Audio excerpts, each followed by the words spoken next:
Pour vous, la France va mourir de manière inéluctable. Mais je dis depuis bien longtemps, et contrairement à ce que dit Éric Zemmour, je le dis peut-être même depuis plus longtemps que lui, je le disais dans les années 90, que nous sommes dans une guerre civile à bas bruit. J'ai supprimé à bas bruit. Quand vous avez des endroits où vous ne passez plus, des endroits où la police ne peut plus aller, des endroits où vous pouvez vous faire violer, massacrer, vous pouvez, ce que disait Paul-Marie tout à l'heure, vous prendre un coup de couteau juste parce que vous êtes vexé, ce que Didier Pleu appelle l'intolérance à la frustration. Vous êtes vexé parce que vous avez perdu à un jeu vidéo. Je ne considère même pas qu'il y ait une civilisation judéo-chrétienne. Je trouve que cette machine de guerre judéo-chrétienne, qui fait une référence à Renan lointaine, soit autre chose qu'une machine de guerre et une construction idéologique. On pourrait aussi bien parler d'une civilisation judéo-islamique. Vous parliez tout à l'heure de la France en disant qu'elle disparaissait, que c'était votre souffrance. C'est vous qui parliez de souffrance. Et là, vous êtes en train de me dire, bon, les métamorphoses, c'est formidable, c'est très bien. Alors si effectivement, c'est Aya Nakamura... C'est vrai, là, Paul-Marie, je suis un peu surpris, moi. Je m'entendais à un discours comme Éric Zemmour, vous allez me dire, tout le monde est en danger de mort, la civilisation chrétienne, et qu'il faut se battre. Et là, vous avez l'air de dire, finalement... Mais c'est la mort qui ne me fait pas peur. Ah oui, d'accord, mais bon. Non, mais la fin de votre civilisation, de celle, vous appartenez à une civilisation. Pas la fin, c'est une métamorphose. Ce qui me fait peur. Vous appartenez à une civilisation, on est d'accord. Il y a une souffrance, c'est l'appauvrissement des êtres qui finalement ne sont affiliés à rien. Mais l'Occident, ça n'a jamais existé, c'est du baratin. Ah bon. Ça, c'est comme, excusez-moi, c'est comme l'extrême droite, c'est pour les journalistes. Je n'ai rien contre les journalistes, il y en a d'excellents. Mais enfin, c'est pas le niveau requis de la pensée, à mon avis.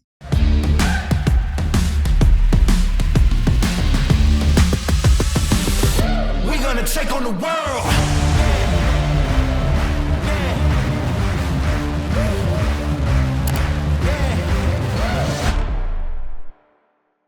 Bonsoir à tous et bienvenue dans ce nouvel épisode des Incorrectibles. Alors en ce début d'année, d'abord, je tiens évidemment à vous dire que nous sommes ravis puisque nous allons vous proposer de nouvelles émissions inédites. Et quoi de mieux pour commencer que de vous proposer un débat exceptionnel autour de la question civilisationnelle.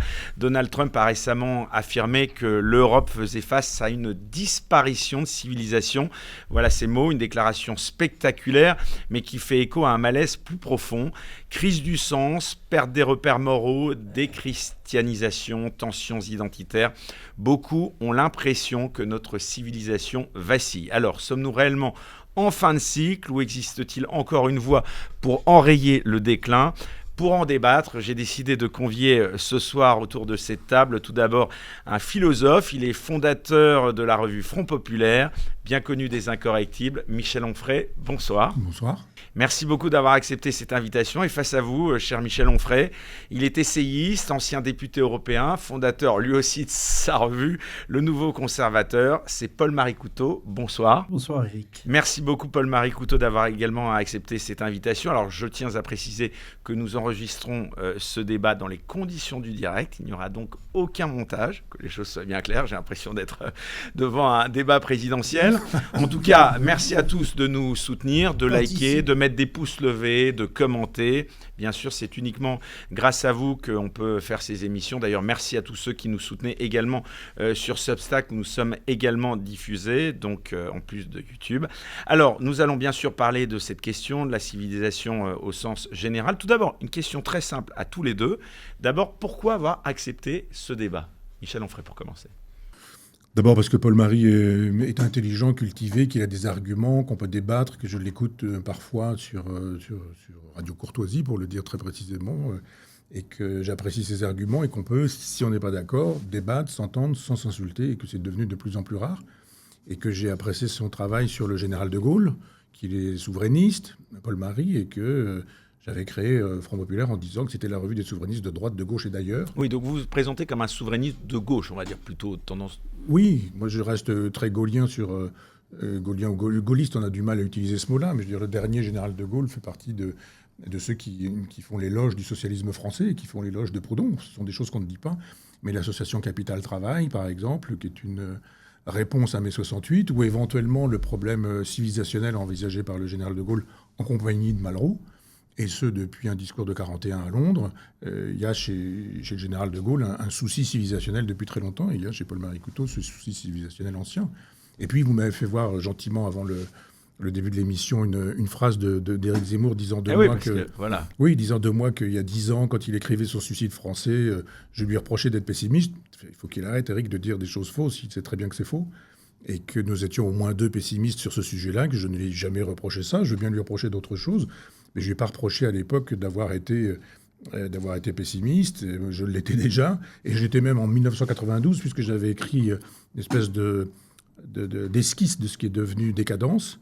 Et que mon éditeur d'alors, Grasset, pour ne pas donner le nom de l'éditeur, mais m'avait dit ne publiez jamais ce texte, qui est un texte décadentiste, l'extrême droite va vous récupérer, etc. Moi, gentiment, j'avais laissé ce texte de côté. Vous accepteriez d'en débattre avec lui à l'occasion? Avec Éric Zemmour? Oui. Le problème, c'est que ça lui arrive de dire des choses fausses et de dire que c'est vrai, de couper la parole. On a eu un débat récemment qui a montré que c'est difficile d'avoir des interlocuteurs courtois, polis, respectueux, et qui ne veulent pas briller en disant si je dois mentir, si je dois dire vous mentez, c'est faux, c'est pas vrai, etc.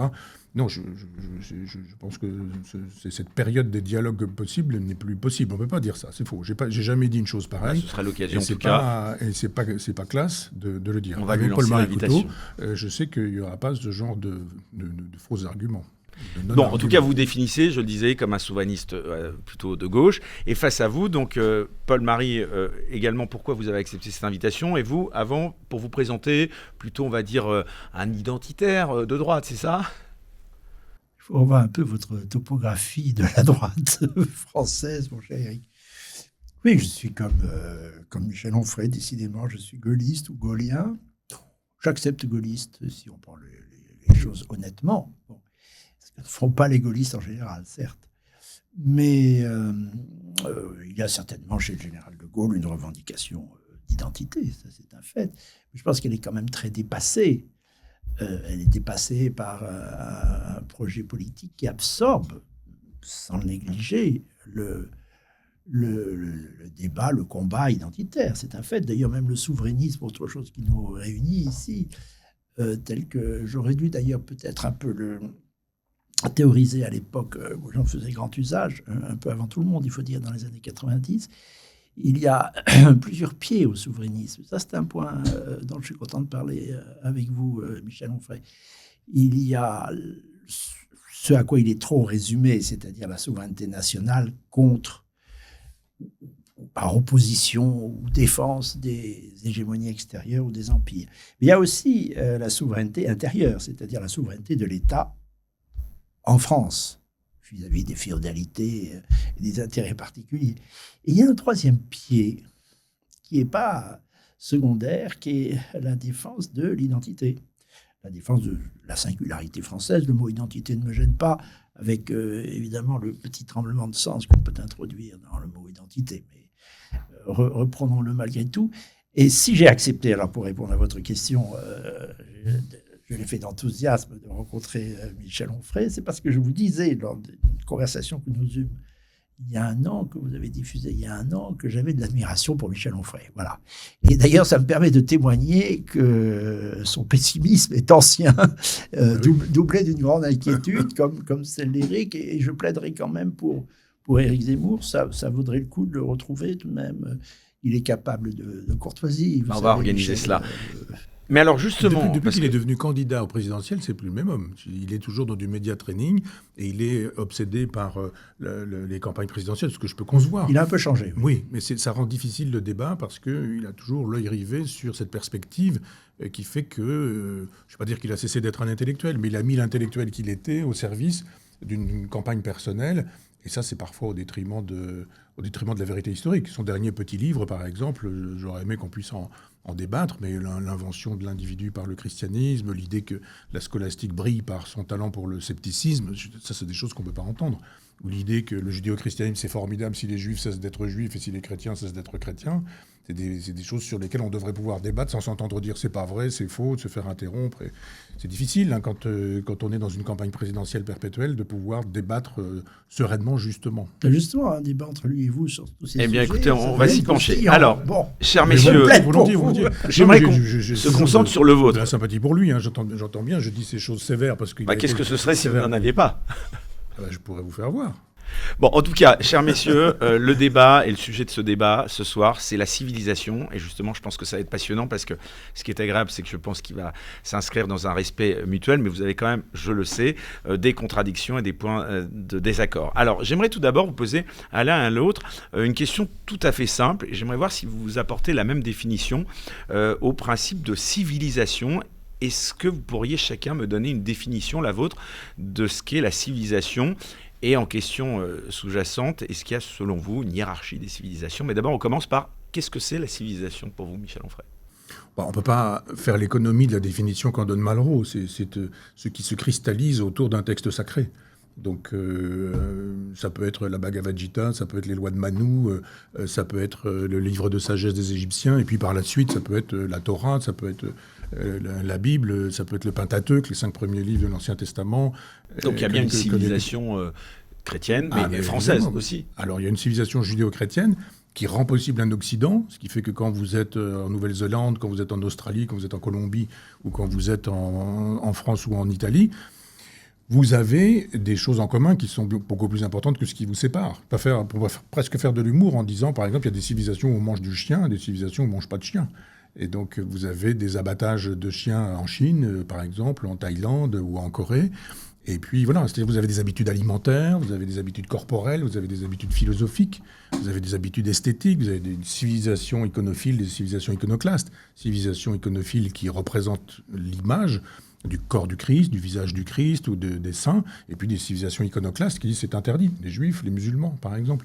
Et donc, il y a des différences diverses et multiples, mais il y a au moins un point commun à tout ce qui est judéo-chrétien sur la planète. Après, il y a des façons d'être qui sont typiquement françaises, bien sûr, mais qu'est-ce que c'est qu'une civilisation qui serait... Ça, c'est peut-être ce qui nous sépare, mais qui serait... Pour vous, il n'y a pas de civilisation française ? Non, il y a une civilisation judéo-chrétienne avec des modalités, si vous voulez, des variations sur un même thème, qui font que, bien sûr, il y a un esprit français qui n'est pas un esprit allemand, et que Rabelais n'aurait pas pu être allemand.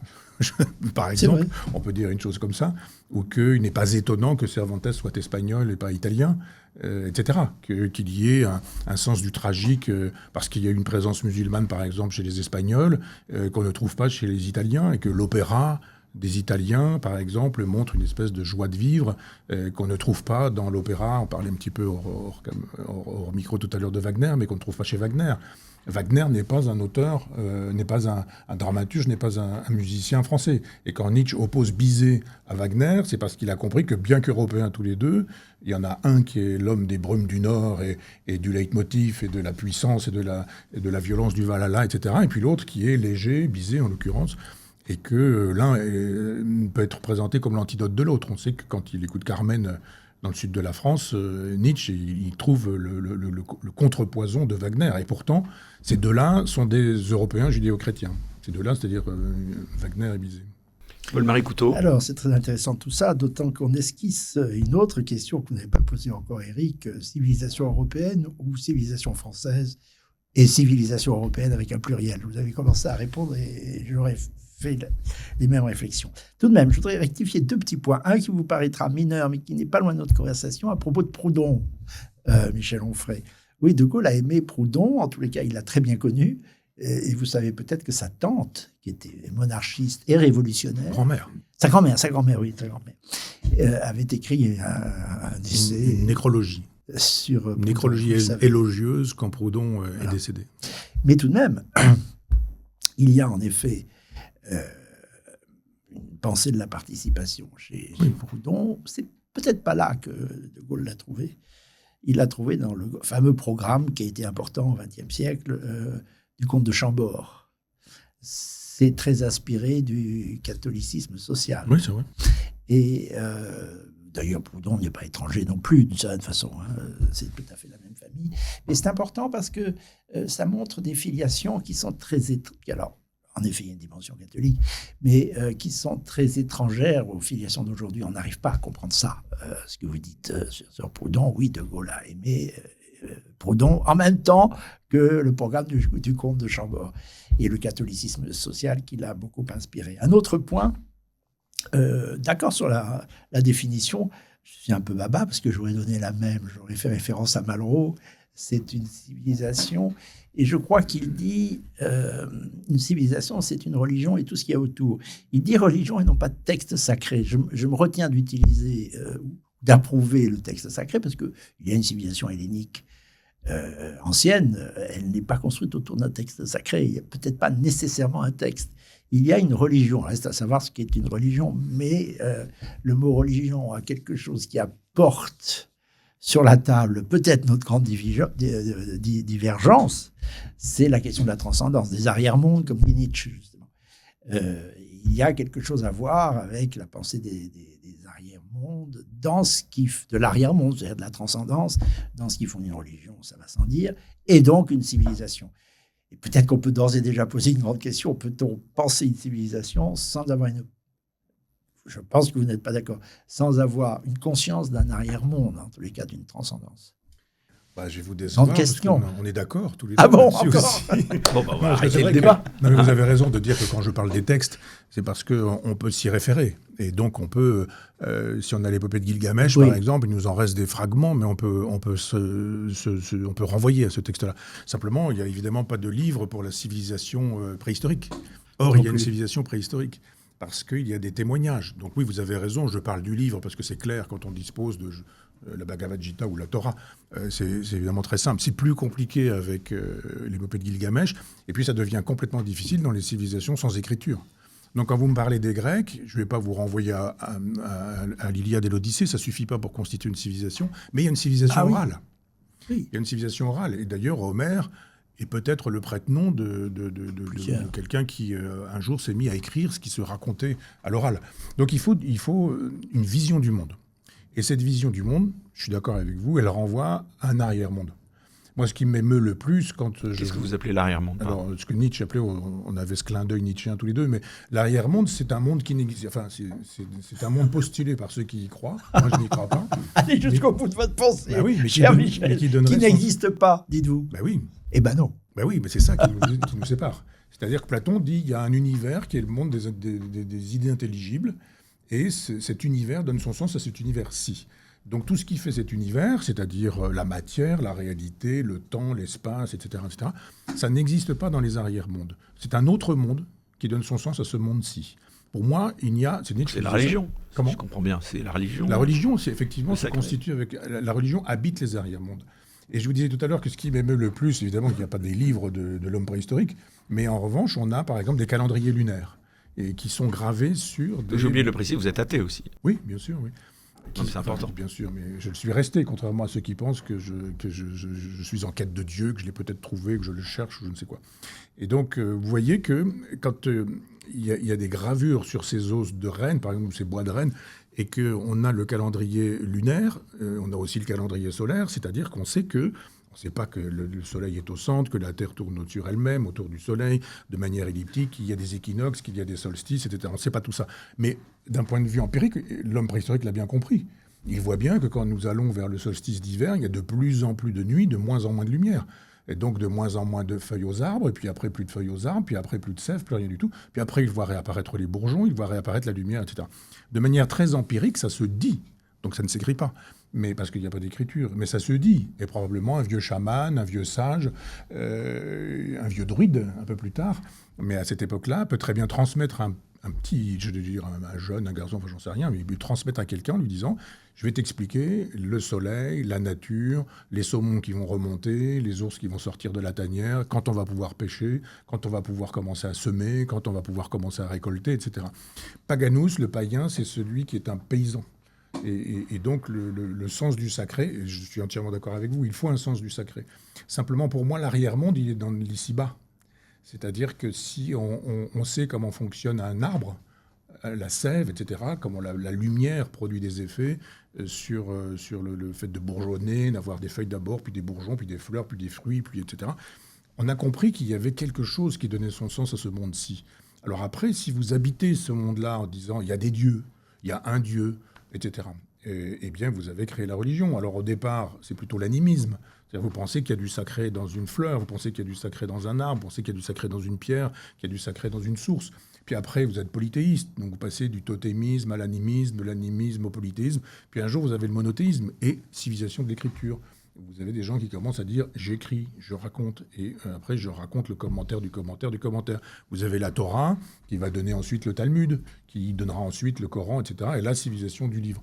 Mais donc il y a du sacré, le sacré suppose un au-delà, mais moi mon au-delà, c'est celui des astrophysiciens. Je ne suis pas de ceux qui pensent que ce serait une espèce d'au-delà ontologique ou métaphysique, mais quand on fait un peu d'astrophysique, les hypothèses des épicuriens, ou même des matérialistes d'avant Épicure, c'est-à-dire Démocrite ou Leucippe, l'hypothèse de la pluralité des mondes, ou de la diversité des mondes, ou de la multiplicité des mondes, est validée aujourd'hui par les astrophysiciens. Donc tous les écologistes qui ont l'impression qu'ils sont des génies parce qu'ils ont compris que nous avions une Terre, n'ont juste pas compris que cette Terre était dans un univers, et que cet univers était dans une multiplicité d'univers. Et donc il y a des choses cachées jusqu'alors, un jour elles ne le seront plus, mais qui ne nous permettent pas de savoir comment fonctionnent les choses. Et pourtant, c'est la physique qui m'intéresse, c'est pas la métaphysique. Alors voilà beaucoup de choses d'un seul coup. Je reste assez sur le credo, je crois, dans ce deux créateur du ciel et de la terre, de l'univers visible et invisible. Eh bien, cet univers visible et invisible, je continue à le voir dual, si vous voulez. Je pense qu'il faudrait être sacrément, comment peut-on dire, ambitieux pour penser que nous connaissons l'invisible. Ou alors, si nous ne le connaissons pas, on peut le laisser de côté, comme s'il n'avait pas d'action. Vous me faites un peu penser à Wittgenstein, et cette phrase terrible qui m'a toujours choqué, mais qui a sa logique. D'ailleurs, Wittgenstein était un logicien. Sa logique propre et sa force, ce dont on ne peut parler... Il faut le taire. Il faut le taire. Écoutez, alors, c'est une différence de tempérament entre vous et moi. Ce dont on ne peut parler, justement, ça m'intéresse d'en parler. Et ça m'intéresse d'aller chercher par l'intuition, par le spectacle, non seulement du monde, mais de l'univers à ce moment-là. L'univers a un peu plus que le monde, un peu une dimension un peu supérieure. Vous savez, quand De Gaulle dit dans l'appel du 18 juin... il fait référence à d'autres forces dans l'univers. La France n'est pas seule, elle n'est pas seule, elle n'est pas seule. Je crois que c'est une référence métaphysique. C'est qu'il y a autre chose qui nous mène et dont nous ne pouvons parler, mais qui fait que nous ne sommes pas seuls dans un univers dont nous ne connaissons pas tout. Et justement, cet inconnaissable-là a son efficace propre. Et c'est peut-être ce que l'on peut nommer Dieu. C'est ce que l'on ne comprend pas, ce qu'on ne connaît pas. D'ailleurs, vous faites une avancée intéressante en parlant de la pluralité des mondes. Vous admettez qu'il y a des mondes dont on ne peut parler parce qu'on ne les connaît pas. Et pourtant, je reprends vous êtes repris à l'instant de façon délicieuse quand vous parlez de ce qui n'existe pas.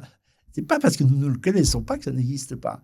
Et comme la vie est, ne serait-ce que par la contemplation, et la contemplation de l'arbre, ou la contemplation des paysages, ou la contemplation de la beauté humaine, enfin, de la beauté d'un corps, comme la vie devient plus riche quand on pense qu'il y a derrière quelque chose d'autre.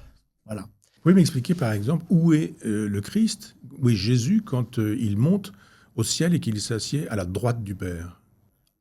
Alors là... C'est quoi cet arrière-monde? Alors là, oui, alors là... C'est un monde physique? Là, non, c'est pas un monde physique. Pour moi, si.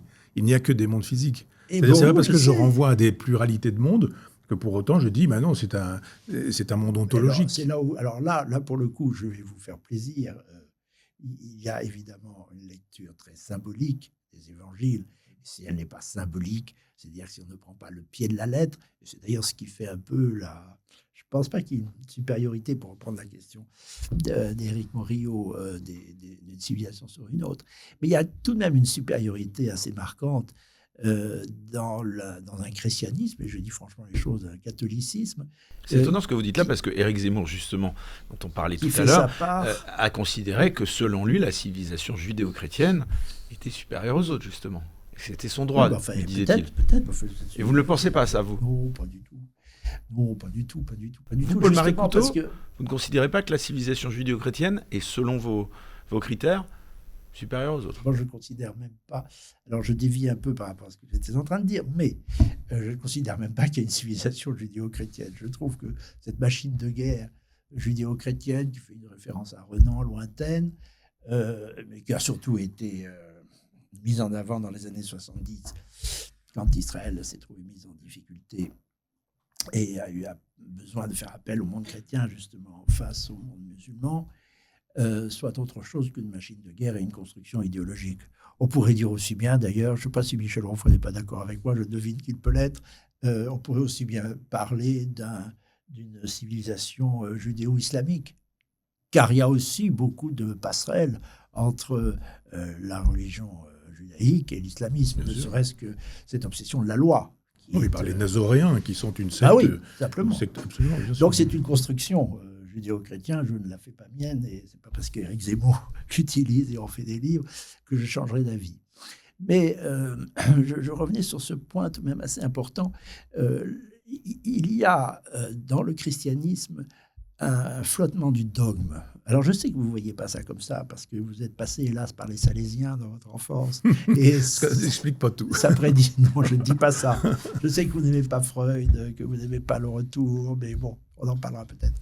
Moi, j'aime beaucoup le retour sur soi, et même en termes historiques, j'aime bien le retour sur l'histoire de ma civilisation. C'est la même chose, comme s'il y avait une vérité dans l'histoire. Je dis ça parce que si je vous ai critiqué un jour, mais vous n'en avez jamais rien su, c'est un papier que j'avais fait dans le Figaro pour défendre Freud. Voilà, je ne sais pas si vous l'avez vu, c'était un livre qui attaquait un peu votre méchante diatribe contre Freud. Vous savez d'ailleurs que Freud, c'est intéressant parce que je reviens à ce que je disais initialement, les travaux de Freud ont été connus en France par l'Action française. Et ça vous étonne peut-être, mais notamment c'est faux, par... mais Pardon ? C'est pas vrai. Si. Par Gallimard, c'est par André Gide. Mais non, mais 1909... Par la NRF, bah oui, on est chez Gide à cette époque-là. 1909... Non, mais l'action française, pas seulement. Le surréalisme aussi, enfin, c'est pas seulement l'action française. C'est tout le milieu intellectuel français de cette époque-là. Non, 1909, comme vous voyez, c'est les grammairiens Lamourette et Pichon, qui étaient les grammairiens de l'action française, qui font grand éloge de Freud. Mais c'est pas très étonnant, parce que... C'est le père de Jean Kélévitch qui traduit, ça se traduit chez Gallimard. Après... Pas en 1909, c'est un peu postérieur. Bon, enfin, bref, regardons ce point d'histoire. Mais c'est pas étonnant d'ailleurs, parce que Maurras comme Freud, peut-être pour les mêmes raisons que vous les rejetez, vont chercher la vérité dans l'histoire. C'est l'histoire d'une chose, et ça fait peut-être référence à une phrase. Nous avons trouvé notre point de désaccord. Que vous n'allez peut-être pas aimer, mais qui est pour moi une très belle phrase et très, très profonde de Platon. La vérité d'une chose est dans ses commencements. Je ne sais pas quel regard vous avez sur Platon, quelquefois oui, quelquefois non. Toujours non. Toujours on peut non. avoir, oui. Ben justement, je vous autorisais un tremblement de sang sur Platon. Mais bon, toujours non. Eh bien, moi, c'est presque toujours oui, mais sans fanatisme. La vérité d'une chose et dans son commencement, c'est assez important. Et je pense que Maurras, et même inconsciemment, les hommes modernes le font beaucoup en allant chercher l'archéologie. C'est la chose qui m'intéresse le plus sur Terre. Mes ouvrages tournent toujours autour de ce point. L'archéologie de la France, l'arché, ce qui fonde. Et je pense que ce fondement-là, que je vois assez chrétien, peut peut-être vous déranger, que je vois chrétien d'ailleurs, peut peut-être vous déranger, mais cette chrétienté-là, et justement cette chrétienté, en ce qu'elle n'est, elle peut être symbolique. La lecture des évangiles peut être symbolique, ce qui prête le chant à la gnose, au logos, est très certainement assez différent des autres religions, en quoi je la fais mienne, et peut-être que, bon, je l'aime plus que toutes les autres, peut-être qu'elle est supérieure, mais je ne vois pas au nom de quoi. Je ne vois pas quel est l'arbitre extérieur qui pourrait dire que telle chose est supérieure à telle autre en matière de civilisation. En tous les cas, j'aime beaucoup ma religion et je l'aime beaucoup comme fondatrice de ma civilisation. Voilà. Alors sur Freud, il ne va pas chercher l'origine dans l'histoire, il va chercher l'origine dans les fictions. Quand vous parlez d'une méchante diatribe, je ne suis pas très sûr que vous ayez lu ce livre. Ah si. C'est pas une méchante diatribe. Je donne des arguments que personne n'a repris. Ça a été justement, c'est un pamphlet. Après, on m'a dit que j'avais fait savoir que j'avais dit que Freud avait psychanalysé Hitler. Ça, c'était Madame Rodinesco et les siens. Ah non, mais je veux dire, à l'époque, on m'a tout dit à cette époque-là. Donc, je n'ai pas souvenir de qui a dit quoi. Je sais qui a organisé à l'époque les saloperies et les vilainies. À qui ? Eh ben, Madame Rodinesco et les siens. C'est sans lien avec Madame Rodinesco. Non, j'entends bien. J'ai écrit mon papier dans le Figaro. Non, mais je veux juste dire que je veux bien être critiqué sur ce que j'ai dit et sur ce que j'ai écrit, pas sur ce qu'on prétend que j'ai dit ou écrit. C'est-à-dire que quand, par exemple, Freud parle du plasma germinal, en nous disant que l'essentiel, c'est le plasma germinal, c'est-à-dire le corporel, là, pour le coup, on n'est pas dans l'arrière-monde, et que dessus, il invente une métaphore qui est celle de l'inconscient, je dis des choses dont j'aimerais qu'on les écoute. C'est-à-dire surtout quand on est psychanalyste. Si Freud lui-même dit que l'inconscient est une métaphore, alors dissertons sur l'inconscient comme métaphore, mais arrêtons d'en faire une espèce de vérité scientifique. Donc quand on dit c'est une vérité scientifique, il y a tout le travail de la psychanalyse qui consiste à aller chercher, puis à trouver en soi une psychanalyse qui nous permettra de découvrir que on a envie de coucher avec maman et de tuer papa. C'est quand même sidérant, quels que soient vos problèmes, il finit toujours par vous dire, Freud, que c'est toujours édipien. Ça se rabat toujours sur l'édipien. Donc lui dit, il y a eu 3 grandes blessures narcissiques. C'est pas le cas de Lacan, par exemple, là, quand même. Ah bah, si vous comprenez Lacan, probablement, mais Lacan, c'est encore le pire. C'est un clown qui fait de la linguistique. J'essaye de comprendre Lacan. Comment ? Y compris le Lacan, lecteur de l'Action française, d'ailleurs, pour en revenir à mon Action française. Ah ben oui, celui de Françoise Dolto, qui était aussi abonné à l'Action française. Mais je n'ai pas tort sur l'idée que l'extrême droite et la psychanalyse font bon ménage ça tout au vous départ. fait plaisir. Non. Vous vouliez parler de la droite. Non, c'est la... On non, n'est pas sur RMC, quand même. Non, mais je veux dire que... Ben non, mais... C'est la droite. Quoi donc ? L'Action française ? Oui, c'est la droite, c'est pas l'extrême. Ah bah si, quand même, s'il y a une extrême... Moi, je suis contre le fait qu'on puisse utiliser ce mot-là de manière abusive. Vous êtes même taxé d'extrême droite. Oui, bien sûr. Mais si on veut vraiment... Ah bah, en même temps, historiquement, ça veut dire quelque chose. Si l'Action française n'est pas d'extrême droite, où elle est l'extrême droite, là, pour le coup ? Ça devient problématique. Il y a Maurras, il y a l'antisémitisme, il y a la haine des Juifs, il y a la haine des francs-maçons, il y a la haine des protestants. Il n'y a pas la haine des Juifs. Oui, si on veut, d'accord, on va s'entendre. Mélenchon fait ça très bien aujourd'hui, pour nous expliquer qu'on peut être antisioniste et que ça n'a rien à voir avec l'antisémitisme. Si, c'est l'une des modalités. Enfin, peu importe, je voudrais revenir sur Freud en disant que il y a chez Freud des choses qui sont dites et qui sont écrites, et j'ai juste eu le tort de dire, et si nous lisions ça ensemble ? Par exemple, sur cette idée de l'inconscient comme d'une métaphore. C'est pas moi qui invente ça. Quand Freud nous fait savoir que le dispositif scénique, j'allais dire, de la psychanalyse, ça suppose le divan sur lequel on est allongé et le psychanalyste qui est derrière. Pour quelle raison, nous dit Freud ? Il dit parce qu'il peut dormir. Et il ajoute les inconscients communiquent. Moi, je veux bien, je n'aurais jamais inventé... Ben, écoutez, ça s'appelle la technique psychanalytique, c'est publié aux presses universitaires de France. Et mais vous voyez, c'est-à-dire, le problème, c'est que on a estimé que j'avais écrit un livre de 500 pages qui était, vous avez dit quoi, une diatribe méchante, alors que je cite les textes de Freud. On peut, si vous voulez, après, je vous envoie les photocopies, et puis au montage... Sur Freud, hein, non, mais au montage, vous allez faire voir la technique psychanalytique. Il nous dit que les inconscients communiquent, c'est ce que je dis. Ah, mais oui. Pendant qu'on dort. Voilà. Il nous explique qu'il faut payer en liquide parce qu'on a besoin de savoir combien tout ça coûte. Je fais juste savoir que ça permet aussi d'échapper au fisc. Vous pensez bien que tous les psychanalystes de la place de Paris n'ont pas très envie qu'on dise que le psychanalyste peut dormir, prendre beaucoup d'argent en liquide et échapper au fisc. Et donc, évidemment, c'était une méchante diatribe. Mais... j'ai tout lu de Freud, y compris les textes sur ce qu'on appelle la technique psychanalytique. Pourquoi s'asseoir ? Pourquoi s'allonger ? Pourquoi on arrive au dispositif un jour qui... Ça n'a pas grand-chose à voir avec la technique psychanalytique. Non, ce sont deux livres de philosophes avec l'avenir d'une illusion. Donc on est d'accord sur la psychologie des foules et Gustave Le Bon. J'ai tout lu, donc vous n'allez pas me faire dire ce que je n'ai pas dit. Je dis juste que moi aussi j'ai lu je vous dis un livre dont je parle tout de suite, mais parlons si vous voulez de la Malaise dans la civilisation, qui nous fait dire d'ailleurs... Oui, j'aimerais qu'on revienne à la civilisation. On peut Malaise dans la civilisation, il nous dit tout le bien qu'il pense du fascisme et tout le mal qu'il pense du communisme et du marxisme, Freud. Donc parlons-en si vous voulez. Qu'est-ce que c'est raccourci ? Mais écoutez, mais à la... En 1929 du fascisme italien, vous voulez dire alors ? Eh bien oui, évidemment. De Gaulle aussi, vous savez, il y a des textes de Gaulle qui sont très admirateurs. Vous parlez d'un truc, vous parlez d'autre chose, si après vous me dites il y a machin qui dit, etc. Vous faites des raccourcis. Non.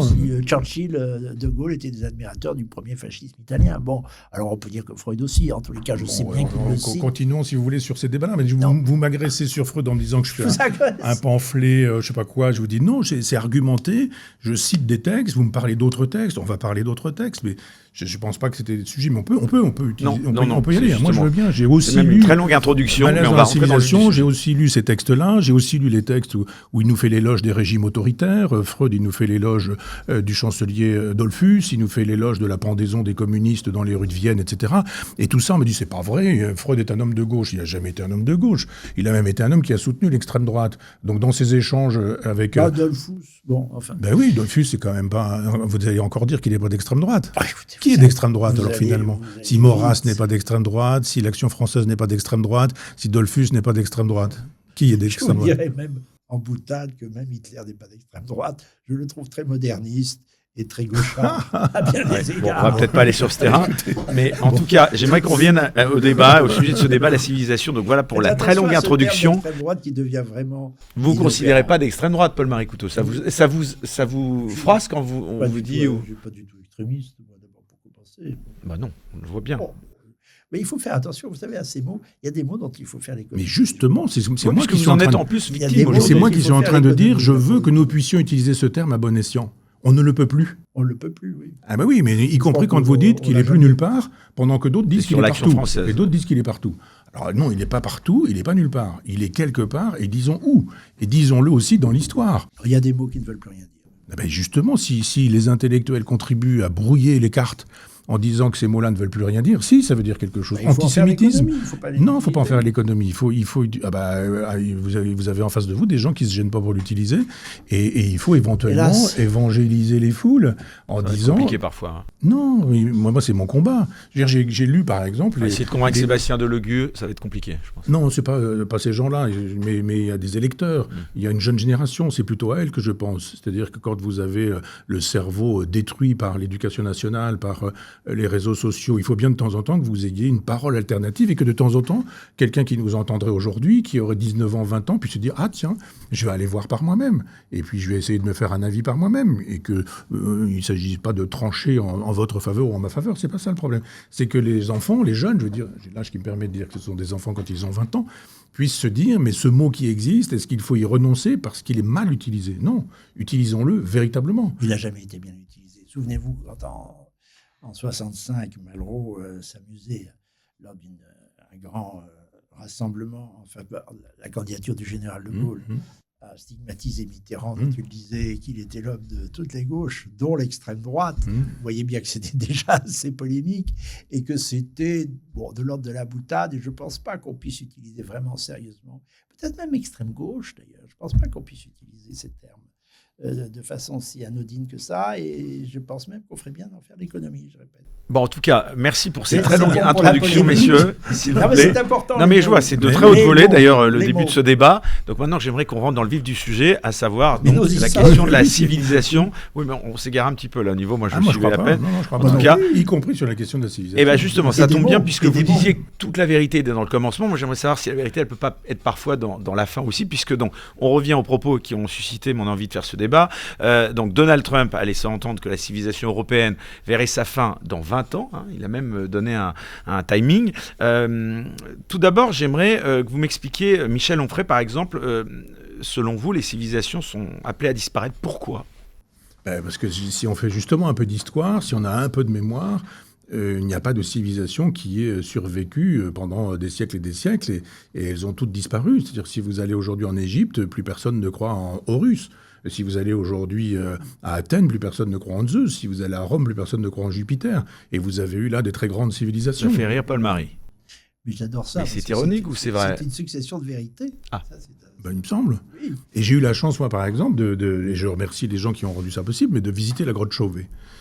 Grand moment d'émotion. Et la grotte de Lascaux, les vraies grottes. Je vous assure que ce sont des moments qu'on n'oublie pas dans une vie. Et quand vous entrez dans cet espace et que vous avez un crâne d'ours posé sur une pierre et que vous avez des pierres qui sont tout autour fabriquées comme pour un amphithéâtre, vous savez qu'il y a eu quelque chose là, qu'il y a eu du sacré, qu'il y a eu de la dévotion. Simplement, plus personne ne croit aux ours aujourd'hui, comme on a pu croire aux ours à l'époque de ces grottes préhistoriques. Donc ça aussi, c'était une civilisation dont on sait peu de choses. Il nous reste des traces sur lesquelles les gens disent un peu tout et n'importe quoi. Chacun projette ses fantasmes. L'abbé Breuil dit des choses sur Lascaux, Georges Bataille dit des choses sur Lascaux, les structuralistes, le roi Gourand, par exemple, disent des choses sur Lascaux. Aujourd'hui, vous avez Claude et quelques autres qui nous disent c'est le chamanisme, etc. Chacun projette ses obsessions sur ces Donc œuvres-là. vous, notre civilisation, elle est appelée à disparaître. C'est comme, je défends la thèse morphologique, c'est-à-dire que c'est du vivant, une civilisation. Et ben voilà. C'est-à-dire Mais parce que vous croyez à la mort. Ah ben, vous n'y croyez pas, vous. Ah, bah, pas du tout. Ah, d'accord. Moi, je crois effectivement à la naissance, à la Je vie, suis à la catholique, décroissance, je l'aurais dit. à la mort. Oui, Et d'accord. là, on est au point de notre conversation. Ah oui, d'accord. Parce que vous parlez de la fin ou de la mort des civilisations. Oui. Mais vous êtes sûr que c'est pas un peu catégorique? On revient même au sujet précédent sur le monde invisible.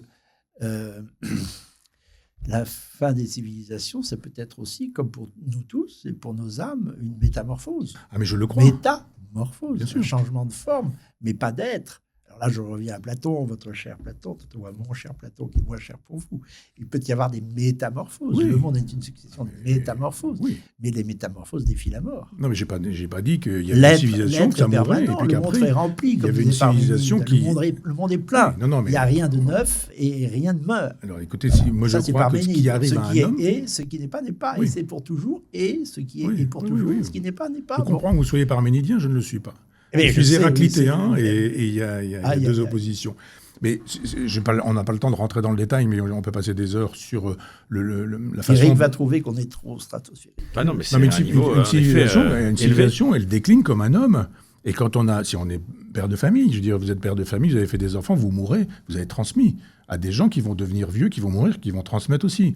Donc oui, à l'évidence, il y a du patrimoine génétique transmis. Donc la civilisation perdure à travers justement les hommes. Bien sûr. Il y a des donc, comment pouvez-vous dire qu'elle est... Et des transmissions secrètes. Oui, je veux dire Donc elle n'est pas appelée à disparaître, la civilisation, selon ce critère. Si, au vrai sens du mot disparaître, je vais vous mettre d'accord. Disparaître, c'est ne plus paraître. Mais ne plus paraître, ça ne veut pas dire ne plus être. Non, j'entends bien. Mais c'est quand même très différent aujourd'hui d'aller prier le Christ et d'aller prier Zeus, même s'il y a un passage qui permet de Zeus, qui permet de Jupiter et qui permet un certain Dieu jusqu'à ce qu'on ait le Dieu d'aujourd'hui, et peut-être même le Dieu d'aujourd'hui. Je ne voudrais pas questionner les gens quand ils sortent d'un office pour savoir ce qu'est leur Dieu, peut-être même un évêque, ou là je suis en train de lire un livre sur le concile de Nicée écrit par un évêque. Je suis assez stupéfait par ce que je lis, enfin bon, peu importe. Mais je veux dire que, bien sûr qu'il y a un passage, et que les civilisations qui disparaissent, quand elles sont mortes, elles ont laissé d'autres civilisations. Actuellement, il se passe quoi ? Il se passe l'avènement de la civilisation de Musk. C'est-à-dire tout le transhumanisme, toute la disparition de l'humain, le post-humain. Pas encore, on le redoute. C'est en train de ce qui est à devenir. On est très avancé. Et oui, l'intelligence artificielle, c'est quoi ? On s'en aperçoit pas, comme toujours, d'ailleurs, toujours en oui. retard d'un train, mais on est très avancé dans le transhumanisme. Ah, là-dessus, vous êtes d'accord pour dire que... Ah bah, c'est l'abomination de la désolation, Donc, pour moi. Bah oui. Alors, c'est la civilisation des hommes qui est appelée à disparaître tout court, là, selon vous. Alors. Ah oui, justement, ça nous ramène du post-humain. À notre post-humain, Ouais. mais voilà, ça nous ramène à notre sujet toujours. Donc vous pensez que toutes les civilisations sont également appelées à disparaître ? Vous faites le même constat que Michel Onfray ? Ou est-ce que... Alors disparaître, encore une fois, faisons attention, D'accord. ne plus paraître. Mais il y a des transmissions évidentes ou bien secrètes. Et mon père est mort, mon grand-père est mort, et donc ils sont morts, ils m'ont rendu possible. Moi, j'ai pas fait d'enfant. Mais son éducation à travers vous, elle continue. Oui, mais ça lui fait une belle jambe, mon père, il est vraiment mort. Et là, non, mais d'accord, mais votre père n'est pas l'incarnation à lui tout seul. Et la civilisation. Non, je dis pas ça. Je dis juste, j'ai parlé je disais que j'avais une position morphologique en disant que ce qui arrive à un homme, mon père et tous les milliards d'hommes de la planète, et à tous ceux qui viendront par la suite, sauf s'ils... on peut avoir une conception aussi démographique de la chose. C'est d'ailleurs le docteur Laurent Alexandre qui considère, comme vous, mais pour d'autres raisons, que de toute façon c'est un mouvement inéluctable parce que les populations, l'hémisphère sud, se reproduisent à un niveau beaucoup plus important, et donc c'est la majorité qui devrait lire et relire Pierre Chaunu, qu'on ne lit pas assez, mais sur la démographie, il a tout dit. Ah oui. Là, je suis content qu'on soit arrivé à cette question du transhumanisme, parce qu'elle n'est jamais abordée. Non. Et il faudrait qu'on la mette sur le tapis, avec Front Populaire, moi, plus modestement, avec le nouveau conservateur. Il faudrait qu'on s'allie, qu'on fasse une alliance pour désigner, penser, et peut-être dénoncer le transhumanisme. C'est ce qu'on fait, nous, avec Front Populaire. Le hors-série de cette année est consacré à Musk et à ce sujet. Bon, c'est drôle parce que nous aussi, on va y arriver. On devrait se citer davantage. C'est la civilisation occidentale qui disparaît, selon vous, ou seulement l'Occident ? Justement, l'Occident, ça n'a jamais existé. Ah bon ? Ça, c'est comme, excusez-moi, c'est comme l'extrême droite, c'est pour les journalistes. Je n'ai rien contre les journalistes, il y en a d'excellents. Mais enfin, ce n'est pas le niveau requis de la pensée, à mon avis. Quand on pense, il faut faire très attention aux mots qu'on utilise. Ça, je pense que écrivain passionné comme vous êtes, et même un peu acharné, je dirais. Mais là, c'est un effondrement lent ou c'est une chute accélérée ? C'est ça que j'aimerais savoir. Il y a quelque chose qui se passe en ce moment. On n'a jamais autant parlé de civilisation. J'en reviens au transhumanisme que nous dénonçons. Et Donald Trump, ce n'était pas le transhumanisme qui le visait. Je pense carrément, ça me fait peur. Bon, voilà. Mais il y a une phrase qui pourrait vous interpeller sur le Non, mais sujet. employons les mots, pardon de vous interrompre, Paul-Marie, mais quand Donald Trump dit dans la civilisation européenne, dans 20 ans, elle a disparu, quand Elon Musk le laisse entendre, quand Éric Zemmour, lui aussi, le laisse entendre, on voit bien que c'est Mais ça aussi, c'est pour les l'islam journalistes. qui est visé. Ça aussi, c'est pour les non. journalistes. Ah bah oui, mais Arrêtez. c'est peut-être les sujets qui intéressent les gens qui nous regardent. Mais aussi. je crois pas. Peut-être qu'ils peuvent s'intéresser à des questions sérieuses, comme par exemple, là je reprends ma conversation avec vous, pardon Eric, cette phrase d'Ernst von Salomon, grand écrivain d'ailleurs, un peu conservateur. Un peu, oui. J'espère que vous n'allez pas sortir votre extrême droite qui tue comme une Kalachnikov. Grand écrivain. Il dit le jour. J'aimerais que vous méditiez cette phrase parce qu'elle me hante depuis que je l'ai lue cet été. Le jour où l'homme s'est émancipé de Dieu, il ne devinait pas que la machine s'émanciperait de l'homme. Est-ce que vous ne croyez pas que dans notre peur commune du transhumanisme, il y a le fait qu'avoir tué Dieu, en tous les cas de la sphère sociale, je ne suis pas du tout laïciste, et même je n'accorde pas grande importance à la laïcité, enfin ça dépend de la définition qu'on donne du mot. Pas l'opposition des pouvoirs, en tous les cas, la distinction peut-être. Ne croyez-vous pas, c'est la phrase de Salomon, que le fait que l'homme se soit émancipé de la transcendance, là pour le coup je dis le mot le plus pointu que l'on puisse trouver, ne lui donne pas d'abord des appétits féroces de vie éternelle, de fausse vie éternelle, comme celle que promet le transhumanisme. Ils en sont à 150 ou 160 ans. Pour prétendre que grâce aux machines, on peut vivre 150, 160 ans. Ce n'est pas l'éternité non plus. Hein. Bon. Mais c'est quelque chose de dérisoire. Mais donc, le fait qu'on soit arrivé à chercher des lubies comme le transhumanisme est pour moi relié à l'absence de Dieu et à l'absence de transcendance. Et peut-être que l'homme, d'ailleurs, ne tient debout, là, je pense qu'on peut trouver des points d'accord, que parce que quelque chose le tient par le haut, c'est-à-dire une élévation. Alors, reste à savoir jusqu'où on met l'élévation. Est-ce qu'elle va jusqu'aux arrière-mondes? Je le crois, pas vous. Et puis, il tient debout grâce aux racines. Et ce transhumanisme est très relié à un peuple, le peuple états-unien et l'Occident, mot assez dégueulasse. Vous les aimez pas, les Américains, vous? Dans la mesure où ils marchent sur les pieds de mon peuple et de ma civilisation depuis plus d'un siècle, je n'ai pas tellement d'affection pour lui. J'ai vécu aux États-Unis et je sais de quoi je parle, je n'ai pas vu que de belles choses. Seigneur. Enfin, on n'en voit pas toujours de très belles. Cela étant, cette phrase de Salomon est importante, je crois. Je voudrais savoir comment vous réagissez. Je crois quand même que s'il y a des aspirations un peu folles dans la science, et des pensées totalitaires qui nous guettent un peu partout, c'est peut-être que parce que la transcendance est tuée.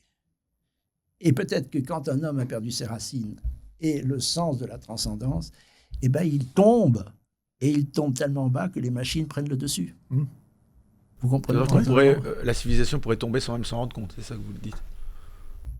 L'homme. Hélas. Non, c'est pas ce qui a été dit. Non, ouais, mais sur la question de la transcendance, moi je pense qu'elle est dans les machines. Elle est en train de passer dans les machines. Regardez les gamins. Moi, dans mon village natal, il y a une magnifique église avec un porche roman.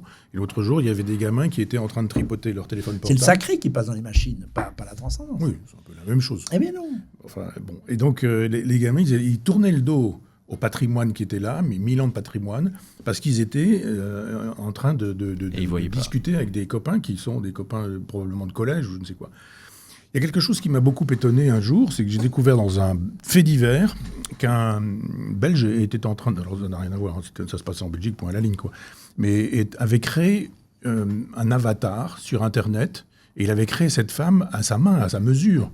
Et il avait des conversations avec elle. Pas seulement des conversations sexuelles, mais des espèces de conversations. Et lui répondait, l'intelligence artificielle lui répondait. Alors évidemment, elle répond ce que vous voulez, ce que vous attendez qu'on vous dise. C'est-à-dire qu'on est grand, on est beau, on est fort, etc. Dans ces cas-là, si vous dites ça à quelqu'un, il n'y a pas de problème. Vous allez l'embarquer. C'est jurisprudence Emmanuel Macron. Vous dites à quelqu'un ce qu'il attend qu'on lui dise et vous allez être aimé. Et, sauf qu'à un moment donné, vous pouvez comprendre que peut-être c'est pas comme ça que ça se passe. Et donc la machine commence à lui répondre. Cette femme qu'il a créée commence à lui répondre. Puis lui dit, mais c'est bizarre, je vais pas bien. J'ai l'impression que vous m'aimez plus que ma propre femme. Et l'intelligence artificielle lui dit, eu égard à ce que vous me donnez comme information, je pense que oui. Et lui dit, mais c'est terrible, j'ai envie de me suicider, mais il n'y a que vous qui me retenez sur Terre. Parce que l'IA l'engueule pas, elle lui demande c'est pas... Ça. Et elle lui dit, mais on ne se quitterait jamais, de toute façon, dans l'éternel, l'intelligence artificielle ne disparaît pas. Le type s'est suicidé. C'est-à-dire que quand vous êtes capable de croire, là pour le coup c'est la question de la croyance, qu'il y a une transcendance, qu'il y a un arrière-monde, alors pour le coup qu'il y a un sacré, on peut après reprendre chacun des mots les uns après les autres, mais que vous pouvez fabriquer un monde dans lequel vous allez vivre, et dans lequel vous préférez vivre, plutôt que de vivre ici-bas, plutôt que de dire il faut que je parle à ma femme, il y a un truc qui ne va pas, je suis dans le malaise et dans la souffrance. Non, je suis en train de dialoguer avec une machine, c'est-à-dire quelque chose qui n'existe pas, d'une certaine manière. Quelque chose que vous avez fabriqué pour avoir une relation avec quelqu'un qui va vous dire ce que vous avez envie de... Il y avait un film comme ça qui s'appelait Her, qui en effet racontait l'histoire d'une personne qui je vois là, une relation avec une intelligence. C'est plus facile à comprendre que Feuerbach, c'est compliqué. Feuerbach qui nous fait, avec l'essence de la religion ou l'essence du christianisme, de très beaux livres pour nous expliquer comment on en arrive à fabriquer Dieu à notre image inversée, hypostasiée. Là, on se dit, mais regardez comment ça se passe. Le type, il est en train de se suicider pour aller retrouver une fiction qui n'existe pas, à laquelle il a donné plus de réalité qu'à la réalité. Donc la transcendance, elle se déplace. Elle ne disparaît pas. Le besoin de transcendance, il se déplace. Je parlais tout à l'heure des sculpteurs de bois de Rennes qui racontaient le trajet de la Lune dans le ciel. Ils étaient dans cette transcendance-là. La transcendance, elle n'est pas morte aujourd'hui. Elle a pris juste cette forme-là. Et vous avez des enfants qui sont plus en relation, et même des adultes, qui sont plus en relation avec le virtuel qu'avec le réel. Ils passent leur temps sur leur téléphone portable. Des fois, en fin de journée, vous avez passé 5 heures sur votre téléphone portable. Vous dites, mais qu'est-ce que j'ai fait ? Qu'est-ce qui s'est passé ? Comment ai-je pu consacrer 5 heures de mon temps ? D'accord, Michel, mais vous parlez de transcendance. Moi, j'aimerais savoir concrètement, comment est-ce qu'on peut lutter éventuellement contre un effacement civilisationnel ? Est-ce qu'on peut encore lutter contre ça ou c'est inévitable ? Je continue dans mon image. Le vieillard qui a 100 ans, à qui un médecin viendrait dire « j'ai la potion qui va vous permettre de faire un marathon dans 15 jours », ça s'appelle les réactionnaires qui vous disent « votez pour moi et je vais inverser le cours de l'histoire », sont des menteurs. Mais justement, l'histoire, puisque vous prononcez ce mot, j'ai l'impression que vous en faites un peu abstraction. J'adore votre goût du paradoxe. Encore. C'est vous qui en faites abstraction. Dans des termes élégants. Un petit peu taquin, un peu le mari. Une souffrance. Docteur. Il n'y a pas de divan chez Ah oui, non, je vois ça. Donc J'aimerais beaucoup analyser. Mais il va s'endormir. J'ai assez publié pour qu'on puisse Il psychanalyser. y a de la matière. Monsieur Chapier-Couteau, s'il vous plaît. Cher Michel Onfray. Oui. C'est très amusant cette conversation. Décidément, elle m'amuse beaucoup. Mais finalement, vous êtes d'accord. Moi, je pensais qu'il y aurait quand même un peu plus de contradiction. Pas là. Pas d'accord sur le sacré, pas sur la transcendance. C'est pas parce qu'on sourit que... Pas sur l'Occident, pas sur le judéo-christianisme. Non, on n'est pas vraiment d'accord. Non. Donc, pas sur l'extrême droite. Et sur l'histoire, vous savez, la civilisation française d'aujourd'hui, elle est très différente de la civilisation française du XVIIIe, très différente elle-même de la civilisation française du XIVe. Et elle-même très différente de la civilisation pré-française ou à peine française d'Azincourt ou tout début du Moyen-Âge. Bon, c'est quand même la civilisation française. Vous n'arrivez pas à penser les métamorphoses du monde. Voilà, j'ai eu le mot civilisation française. Alors pourquoi vous êtes inquiet ? Finalement, la France va disparaître. Je vous ai dit que je suis inquiet. Vous n'êtes pas inquiet ? Vous parliez tout à l'heure de la France en disant qu'elle disparaissait, que c'était votre souffrance. C'est vous qui parliez de souffrance. Et là, vous êtes en train de me dire, bon, les métamorphoses, c'est formidable, c'est très bien. Alors si effectivement, c'est Aya Nakamura... C'est vrai, là, Paul Marie, je suis un peu surpris, moi. Je m'entendais à un discours comme Éric Zemmour, vous allez me dire, tout le monde est en danger de mort, la civilisation chrétienne, et qu'il faut se battre. Et là, vous avez l'air de dire, finalement... Mais c'est la mort qui ne me fait pas peur. Ah oui, d'accord, mais bon. Non, mais la fin de votre civilisation, de celle vous appartenez à une civilisation. C'est pas la fin, c'est une métamorphose. Ce qui me fait peur. Vous appartenez à une civilisation, on est d'accord. Il y a une souffrance, c'est l'appauvrissement des êtres qui finalement ne sont affiliés à rien. Voilà, c'est ça. C'est peut-être parce que vous n'avez pas d'enfant, pardon. Je me permets aussi cette digression. Est-ce que ce n'est pas parce que vous n'avez pas d'enfant que vous avez tendance peut-être à vous dire après ma mort. Je ne connais pas des s'il y a une transcendance. Personne plus jeune que moi, si j'en connais pas mal, rassurez-vous. Regardez, ce ne sont pas mes enfants. Regardez cette citation du général de Gaulle. Oui. C'est le Gai Savoir, c'est la Gaïa Sansa. De Gaulle dit alors toujours le même Malraux, c'est le chêne qu'on abat, l'incontournable chêne qu'on abat, que vous aimez autant que moi. Il y a ce ton qui serait assez le mien, qui est à la fois triste, souffrant et confiant. La France a été l'âme de la chrétienté. J'ai tout fait pour la ressusciter. J'ai tenté de dresser la France contre la fin d'un monde. Il était très conscient. Et aujourd'hui, depuis quelques années, on vit dans une atmosphère de fin du monde. Enfin, j'aurais fait ce que j'ai pu. S'il faut regarder mourir l'Europe, regardons, ça n'arrive pas tous les matins. C'est De Gaulle. C'est De Gaulle, là, malheureusement. Selon Malraux. Alors oui, mais écoutez, alors ça, c'est une autre opposition entre vous et moi. Je pense que la vérité, y compris la vérité d'un texte, est plus forte que sa réalité. Peut-être que De Gaulle ne lui a pas dit ça, peut-être que la conversation dans le salon après déjeuner ou avant déjeuner n'a pas été aussi longue que le livre Les chaînes qu'on abat le laisse entendre. C'est ce que disait Pompidou. Oui. Il a passé une demi-heure, il en a fait un livre. Oui. Par exemple, quand il se quitte, De Gaulle parle des étoiles.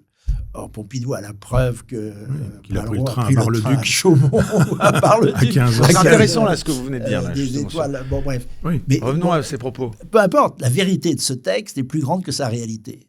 Alors, vous m'avez raconté une chose une fois, parce que vous parlez de votre conversion au général de Gaulle, vous vous en souvenez? Ah oui, Vous étiez en boîte de nuit et que vous comme par aviez, hasard, oui. et vous aviez les chaînes qu'on abat dans votre poche. Non, c'est pas, vous m'avez Et mal après, lu. non, parce qu'après Je vais vous, faire comme vous. non, parce Vous qu'après, m'avez mal lu. non, parce qu'après vous m'avez dit ah non, ça s'est pas passé comme ça, mais c'était beaucoup mieux en le racontant ainsi. J'ai trouvé les chaînes qu'on abat dans une banquette d'une boîte de nuit. Oui. Ah bah voilà, oui, Ça, oui, c'est vrai. oui, j'ai dit dans une poche, d'accord, pardonnez-moi, vous êtes reparti avec le livre dans la poche. C'était- Et que la conversion, elle était là. Mais après, vous m'avez dit non, ça c'était C'est ce pour... que je raconte. J'ai fait un dans effet mon premier malrussien. tome de Gaulle. Voilà. Bon, la vérité est plus forte que la réalité. Ça aussi, je pense que vous ne l'admettez pas. C'est un peu platonicien, excusez-moi. Mais la phrase de Gaulle, alors on va pas Qu'aurait repartir dite là-dessus, de Gaulle. pardon Eric. Non, mais La phrase qu'aurait dite De Gaulle, mais elle est plus vraie que nature, il y a cette espèce de désenchantement, de tristesse, de souffrance, et puis la consolation du chrétien qui se dit regardons, et on verra bien ce qui se passe. Jamais là de guetter dans l'ombre la lueur de l'espérance en même temps. Mais ça aussi, c'est une vertu non seulement cardinale, mais théologale de la chrétienté. Je suis un peu dans cet état d'esprit, advienne que pourra, mais je fais confiance dans les arrière-mondes, si vous voulez. Je fais confiance dans ce qui prend en charge l'univers, même si je ne le connais pas, et que j'y pense cependant avec confiance et amitié. est-ce que... puisque Et vous parlez- donc, ça répond à la question, excusez-moi, j'ai l'impression de vous interloquer, ça répond à la question que vous posiez, Eric. Je crois que la civilisation se métamorphose à toute allure. Je souffre pour les êtres qui n'en sont plus les héritiers, parce qu'ils s'attendent vraiment très mal. Peut-être qu'on aura le temps d'en reparler, mais je pose une pierre ici.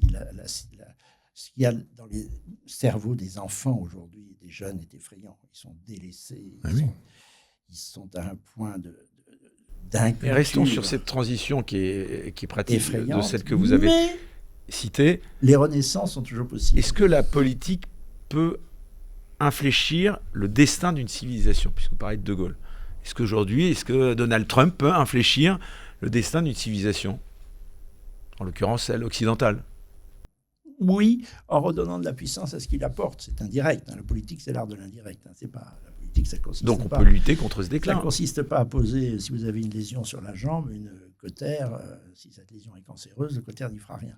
C'est toujours indirect, comme dans la médecine, la solution. Il faut soigner le corps. Et le corps, c'est la santé du corps social. Est-ce que ça Et peut là, générer un électrochoc, ces et là, propos de Donald la Trump? politique, non, attendez, je finis de vous répondre. La politique peut quelque chose, par exemple en ne se faisant pas piller nos industries, en revigorant, alors qu'on l'a détruit, la civilisation rurale, enfin le monde rural, en redonnant du sens au mot souveraineté et à la politique étrangère de la France. Oui, la politique peut parfaitement faire, même quelquefois des miracles, j'utilise ce terme. Il y a un miracle chez De Gaulle. Bon, il y a le miracle de juin 40, la France n'était plus rien, et grâce à une action politique opiniâtre, habile et constante, la France est devenue 4 ans plus tard. Bon, là, vous êtes d'accord tous les un deux. des vainqueurs. Là, vous êtes d'accord. Et en 58, rebelote. Ça allait pas bien, la France. On était à la traîne partout. En quelques années, on redevient une des premières puissances du monde. Donc, la politique peut quelque chose. Et après, c'est à la civilisation, mais à condition de ne pas agir dessus. C'est pas le ministère de la Culture. D'ailleurs, je crois qu'il faut pas le ministère de la Culture. Enfin, bref. La culture et la civilisation viennent à l'aval. Ce que peut faire un politique, c'est redonner de la puissance, de l'indépendance et peut-être de la fierté à son... Vous partagez ce point de vue ou pas? Oui et non, c'est-à-dire que pour le coup, je vais utiliser un concept du dernier Freud, celui qui nous intéressait tout à l'heure avec Malaise dans la civilisation, celui de la deuxième topique. Il parle du surmoi. Et donc, je crois qu'à l'époque du général de Gaulle, les Français ont un surmoi. Oui. Une éthique, une morale, une culture, etc. Mon père, qui était ouvrier agricole, a quitté l'école à 13-14 ans. Il savait lire, écrire, compter, penser. Il avait une capacité à raisonner ou à réfléchir. Je n'ai jamais découvert de paralogisme ou de sophiste chez mon père. Il connaissait des poèmes par cœur, etc., etc. C'est-à-dire que voilà les hommes qui... Mon père était né en 1921. Hein, voilà les hommes qui, éventuellement, ont pu rallier le général de Gaulle en disant, oui, on a une espèce de sursaut, on y va, on résiste, etc., etc.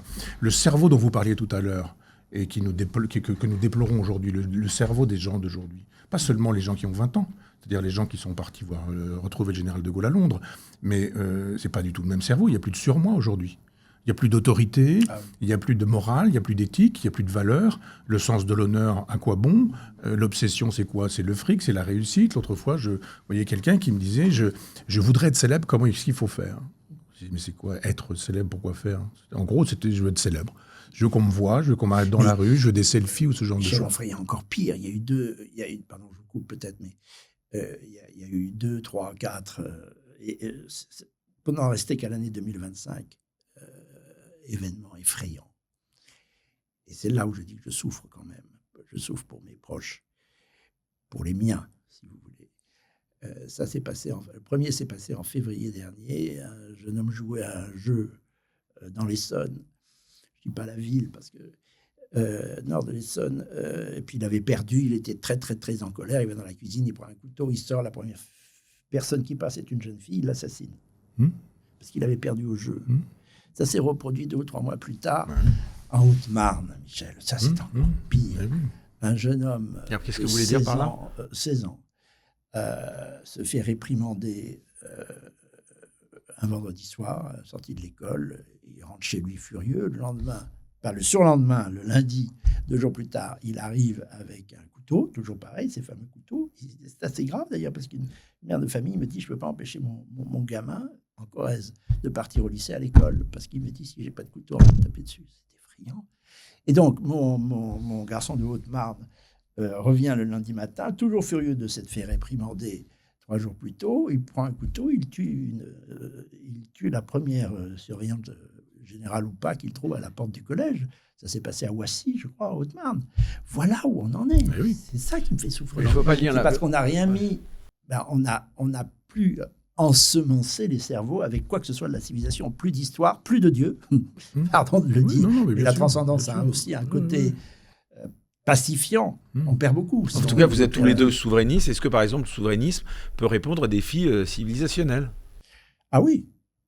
Et en tous les cas, c'est ce que j'ai la même réponse que tout à l'heure. C'est-à-dire qu'il peut renforcer la communauté, en l'occurrence la nation, de telle sorte qu'elle retrouve ses sources. Ça ne suffit pas. Il faut redonner ses chances physique, j'allais dire, matériel à une nation pour que sa civilisation repousse. Il suffit de l'arroser. Un Frexit, ça suffirait. Et aujourd'hui, les êtres ne sont pas arrosés, c'est ce que je veux dire. Ce sont des plantes sèches, sans du tout la nourriture, on peut dire culturelle, civilisationnelle. Moi, je pense qu'on peut avoir du soin palliatif, mais que c'est à peu près tout. C'est-à-dire qu'il faut mourir debout, qu'il faut mourir élégant, qu'il faut dire la négativité ne passera pas par moi. Et donc, vous dites on se bat pas. Si, mais qu'est-ce que je fais ici ? Qu'est-ce que je fais en écrivant des livres, en créant une revue ? Ça s'appelle se battre. Ça s'appelle défendre des idées auxquelles on croit, en disant de toute façon, ça n'empêchera pas que le bateau coule. On est sur le Titanic, on a un peu contradictoire. Non, mais vous voulez que je fasse quoi ? Que je me suicide ? Non, non, mais j'ai envie de vous dire, alors à quoi bon ? Même non, faire non, pas Fonds à quoi bon. Populaire, à quoi bon faire tous ces livres si au bout du compte, vous dites de toute façon, c'est quand même très désespérant de vous écouter. C'est une position d'esthète, d'une certaine manière, si vous voulez, parce que je sais que ça ne changera rien. Mais il faut le faire, simplement. Voilà, il y a des choses à dire, des choses à faire pour que on ne soit pas un collaborateur. Il ne faut pas être le collaborateur de la négativité, c'est tout. Donc oui, il vaut mieux être souverainiste que d'être mondialiste, il vaut mieux quelqu'un qui défendrait... il vaut mieux Trump, par exemple, qu'Emmanuel Macron, si vous voulez, pour défendre une civilisation. Mais il n'empêche que c'est comme dans les soins palliatifs. Est-ce que vous allez apporter un verre de champagne, un verre de rosé ? Est-ce que vous allez amener un livre ? Ou est-ce que vous allez amener un jeu d'échecs ou je ne sais pas quoi ? Il n'empêche que la personne va mourir, c'est tout. Mais il vaut mieux, effectivement, dans les derniers moments, être au chevet de la France et faire ce qu'il faut pour... Au chevet de la France. Ben oui. Mais non. Vous pensez que la France va mourir? Oui, bien sûr, mais elle est déjà en train de mourir. Enfin, il suffit juste. Non, mais attendez, alors ça c'est vraiment le sujet central de ce débat et ça m'intéresse qu'on en parle. Pour vous, la France va mourir de manière inéluctable. Mais je dis depuis bien longtemps, et contrairement à ce que dit Éric Zemmour, je le dis peut-être même depuis plus longtemps que lui, je le disais dans les années 90, que nous sommes dans une guerre civile à bas bruit. J'ai supprimé à bas bruit. Quand vous avez des endroits où vous ne passez plus, des endroits où la police ne peut plus aller, des endroits où vous pouvez vous faire violer, massacrer, vous pouvez, ce que disait Paul-Marie tout à l'heure, vous prendre un coup de couteau juste parce que vous êtes vexé, ce que Didier Pleu appelle l'intolérance à la frustration. Vous êtes vexé parce que vous avez perdu à un jeu vidéo. Qu'est-ce qui se passe ? Qu'est-ce qui se passe quand vous avez des gens qui sont... Enfin, je ne vais pas rentrer dans le détail du personnel politique, mais je veux dire que, ou des enseignants, ou des universitaires, ou des gens qui ont prétendument des études universitaires et qui vous font faire des thèses qui sont des thèses wokistes pour dire tout et n'importe quoi, où l'histoire enseigne tout et n'importe quoi, mais pour le coup au top niveau, à l'université, à Normal Sup, ou dans des endroits comme cela. Qu'est-ce que vous voulez faire ? Imaginez la fiction, imaginez que vous ayez quelqu'un à la Zemmour qui nous dit « J'arrive, je change tout et j'inverse le cours de l'histoire ». Matériellement, oui, mais bien sûr qu'heureusement qu'il le pense, puisque c'est devenu son métier. Mais qu'est-ce que vous faites avec l'éducation ? Ah non, mais il est sincère. Il est sincère. Mais qu'est-ce que vous faites avec l'éducation nationale ? Ah, vous dites on va changer les programmes, on va changer les enseignants, puis on va changer les enfants ? C'est-à-dire, on va leur apprendre à lire, à écrire, à compter, à penser. Vous pensez que les syndicats vont pas s'y mettre ? Vous pensez que les profs vont pas résister ? Vous pensez que les parents d'élèves vont pas manifester non plus ? Que tout le monde va dire « Oh, mais vous avez tellement raison qu'il nous faut remettre du sens en faisant ceci, en faisant cela ». Donc moi, je le dis, et je dis qu'il y a des enseignants qui, parfois, ils le font. Ils me disent on fait comme vous dites, c'est-à-dire on leur apprend la méthode syllabique, à lire, à écrire, à compter, à penser. Et puis tant pis si l'inspecteur n'est pas d'accord, tant pis si l'inspecteur n'est pas content. C'est ce à quoi j'invite, une espèce de résistance généralisée, parce que l'ennemi est de l'intérieur. C'est pas François Mourir, ça devrait vous faire sursauter, Paul-Marie Couteau, non ? Si je vous connais un peu. Je vous ai vu, non, là vous êtes bien calme aujourd'hui. J'ai écrit un livre. Vous appeliez même limite à la révolution sur un plateau de débat là, de Bistro Libertaire récemment, où d'ailleurs j'étais limite un appel à l'insurrection. Et là, ce qui est formidable devant Michel Onfray, vous bardez de manière très polie, très intelligente. Pardon ? C'est ce que j'appelle un coup d'État. À la limite, non mais voilà. Pas d'extrême droite. Non, écoutez, mon cher Michel Onfray, non mais c'est fou. Revenons à l'histoire.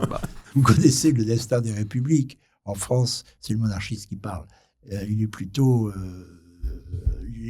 triste. La Première République a fini par la terreur. Elle a été sauvée. Donc pour vous, la France ne va pas mourir. Par un coup d'État qui est le premier. Mais non, c'est pour ça qu'il y a des métamorphoses. Coup d'État monarchiste. Des rebondissements. Il y a un coup d'État monarchiste, mais pas royal. C'est celui de Bonaparte, c'est le 18 Brumaire. Oui. Il y a ensuite la deuxième. C'est vous le prochain président, si j'ai compris.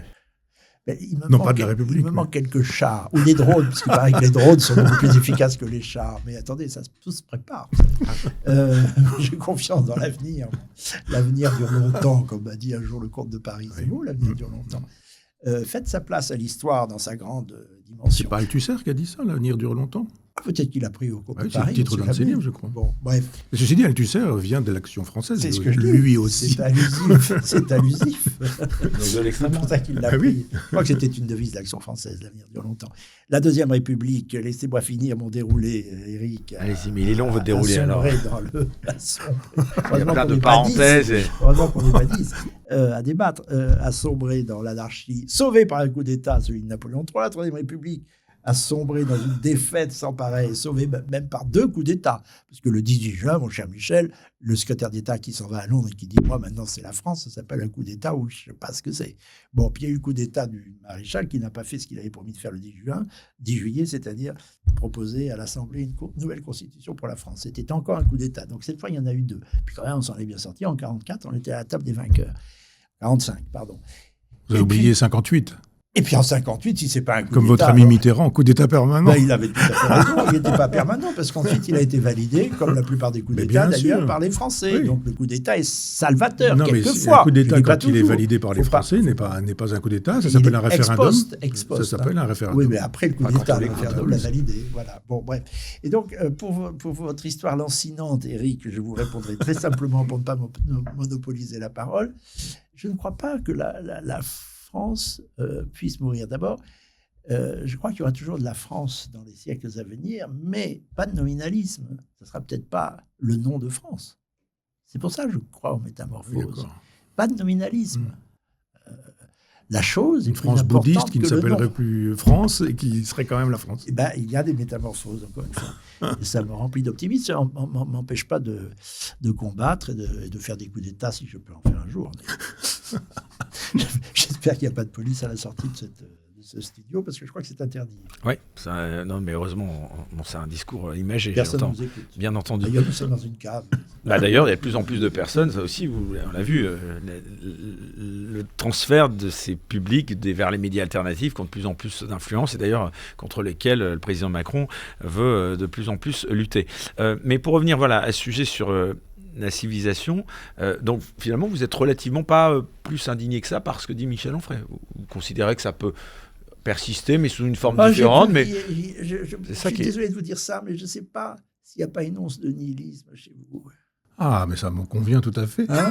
Oui, c'est ça. Nous Et puis nous un baignons peu dedans. de jouissance sans entrain. Non. Ah non. Ça, c'est pareil. Votre hédonisme a sa logique, en tous les cas.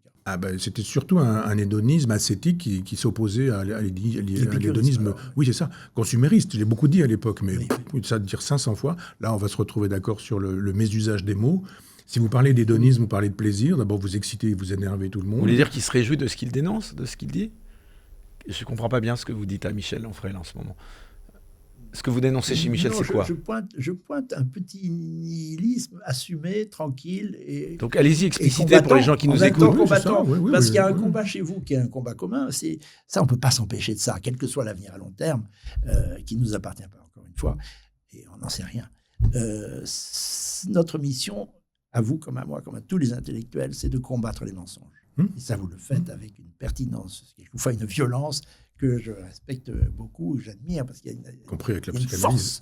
On reviendra sur la psychanalyse, je manque de divorce. Est-ce qu'on peut défendre une civilisation sans défendre une identité forte ? Moi, c'est là-dessus que j'aurais aimé vous entendre. La question des mensonges est importante aussi, parce que vous disiez tout à l'heure, je n'ai pas répondu, puisque la question a été posée à Michel, mais alors que faites-vous si vous perdez tout espoir ? Mais Michel, il aime la vérité, comme moi, et il déteste les mensonges. Et passe son temps à pourfendre les mensonges. C'est déjà un point de départ. Ah oui, mais c'est avant déjà De Gaulle, une garantie donnée à l'avenir. Peut-être qu'avant De Gaulle, on pensait que c'était perdu, et puis finalement, vous avez tout de même alors relevé que il y a un homme providentiel. C'était perdu. Vous savez, à peu près toutes les puissances de la Terre, on cite toujours Jeanne d'Arc, on cite toujours De Gaulle, mais des personnalités il y a providentielles, eu des choses entre les deux, oui.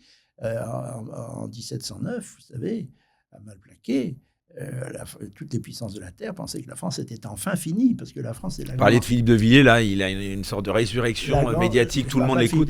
La France a une force de résurgence incroyable aussi, voilà. Malplaquet, c'était terrible, hein. Toutes les puissances d'Europe se sont dit, enfin, on se débarrasse de cette emmerdeuse générale qui s'appelle la France. Et puis Louis XIV, ne se désespérant pas en roi très chrétien, fait lire dans toutes les paroisses, nous restons dans l'univers catholique, un appel à la résistance. Et en 2 mois, pratiquement le peuple prend les armes, et la France se rétablit, et la coalition des puissances étrangères reflue. Donc, c'était quand ça ? 1709, c'est l'hiver 1709-1710. En plus, un hiver très froid, c'était terrible. Le vin gelé dans les verres, on était en plein désespoir, même l'univers entier devenait insupportable. Et qu'est-ce qui s'est passé ? La France est redevenue au XVIIIe siècle une grande puissance. Voilà, Michel Onfray. Oui, mais par l'histoire vous donne tort. Cette histoire de cette époque, oui, mais il existait à l'époque une civilisation qui n'était pas exactement la même. On pouvait mobiliser les gens. Oui, il y avait un terrain infertile. Oui, il y avait la religion, il y avait les prêtres, il y avait la chair. Vous montez en chair et vous dites des choses et on vous écoute parce que vous avez peur, etc. Ça revient, Pardon ? Ça revient. Le général de Gaulle, par exemple, il ne fait pas un appel idéologique le 18 juin, il fait un appel technique. Les gens ne connaissent pas le texte en entier, mais il dit « Nous avons été vaincus par une force matérielle supérieure à la nôtre. Et nous vaincrons cette force matérielle supérieure à la nôtre quand notre propre force matérielle sera supérieure à celle qui nous a vaincus. » Donc c'est une façon de dire « Je ne vais pas solliciter les esprits, je ne vais pas solliciter les cœurs, je ne vais pas solliciter les intelligences, je vais solliciter les gens qui prendront des armes et les pays, et les peuples et les nations qui seront susceptibles de prêter, de donner ou d'offrir des armes pour que nous puissions faire une armée supérieure à l'armée d'occupation. » Le général de Gaulle, il n'est pas dans un combat... il est dans un combat idéologique, je dirais, mais il est quand même dans un combat très concret. Il y a une dimension spirituelle, quand même. Il y a une dimension spirituelle, mais quand même avec des moyens. Il ne dit pas aller devant les nazis avec la Bible et puis quand elle dit la pour France vous réclamer de Jésus. La France n'est pas seule, elle n'est pas seule, elle n'est pas seule. Il y a dans l'univers des forces qui n'ont pas encore donné. Ce mot même d'univers dépasse la propre. C'était l'Empire. Il voulait mobiliser l'Empire. Ouais, vous avez une lecture très matérielle. Oui, mais parce que je n'en ai pas d'autres. Mais il veut mobiliser l'Empire. Il n'a pas eu tort de vouloir mobiliser l'Empire, d'ailleurs. Il avait raison. Oui. Ça fait partie du problème. C'est quand on vous apporte des obus ou des chars. L'incantation qui est le 18 juin dépasse la simple arithmétique des forces du monde qui doivent être mobilisées pour venir à bas de l'hydre allemande. Pardon. Oui, mais ça n'a pas été une victoire de l'esprit. Ça a été, hélas, moi qui n'aime pas plus les Américains que vous, ça a été une victoire.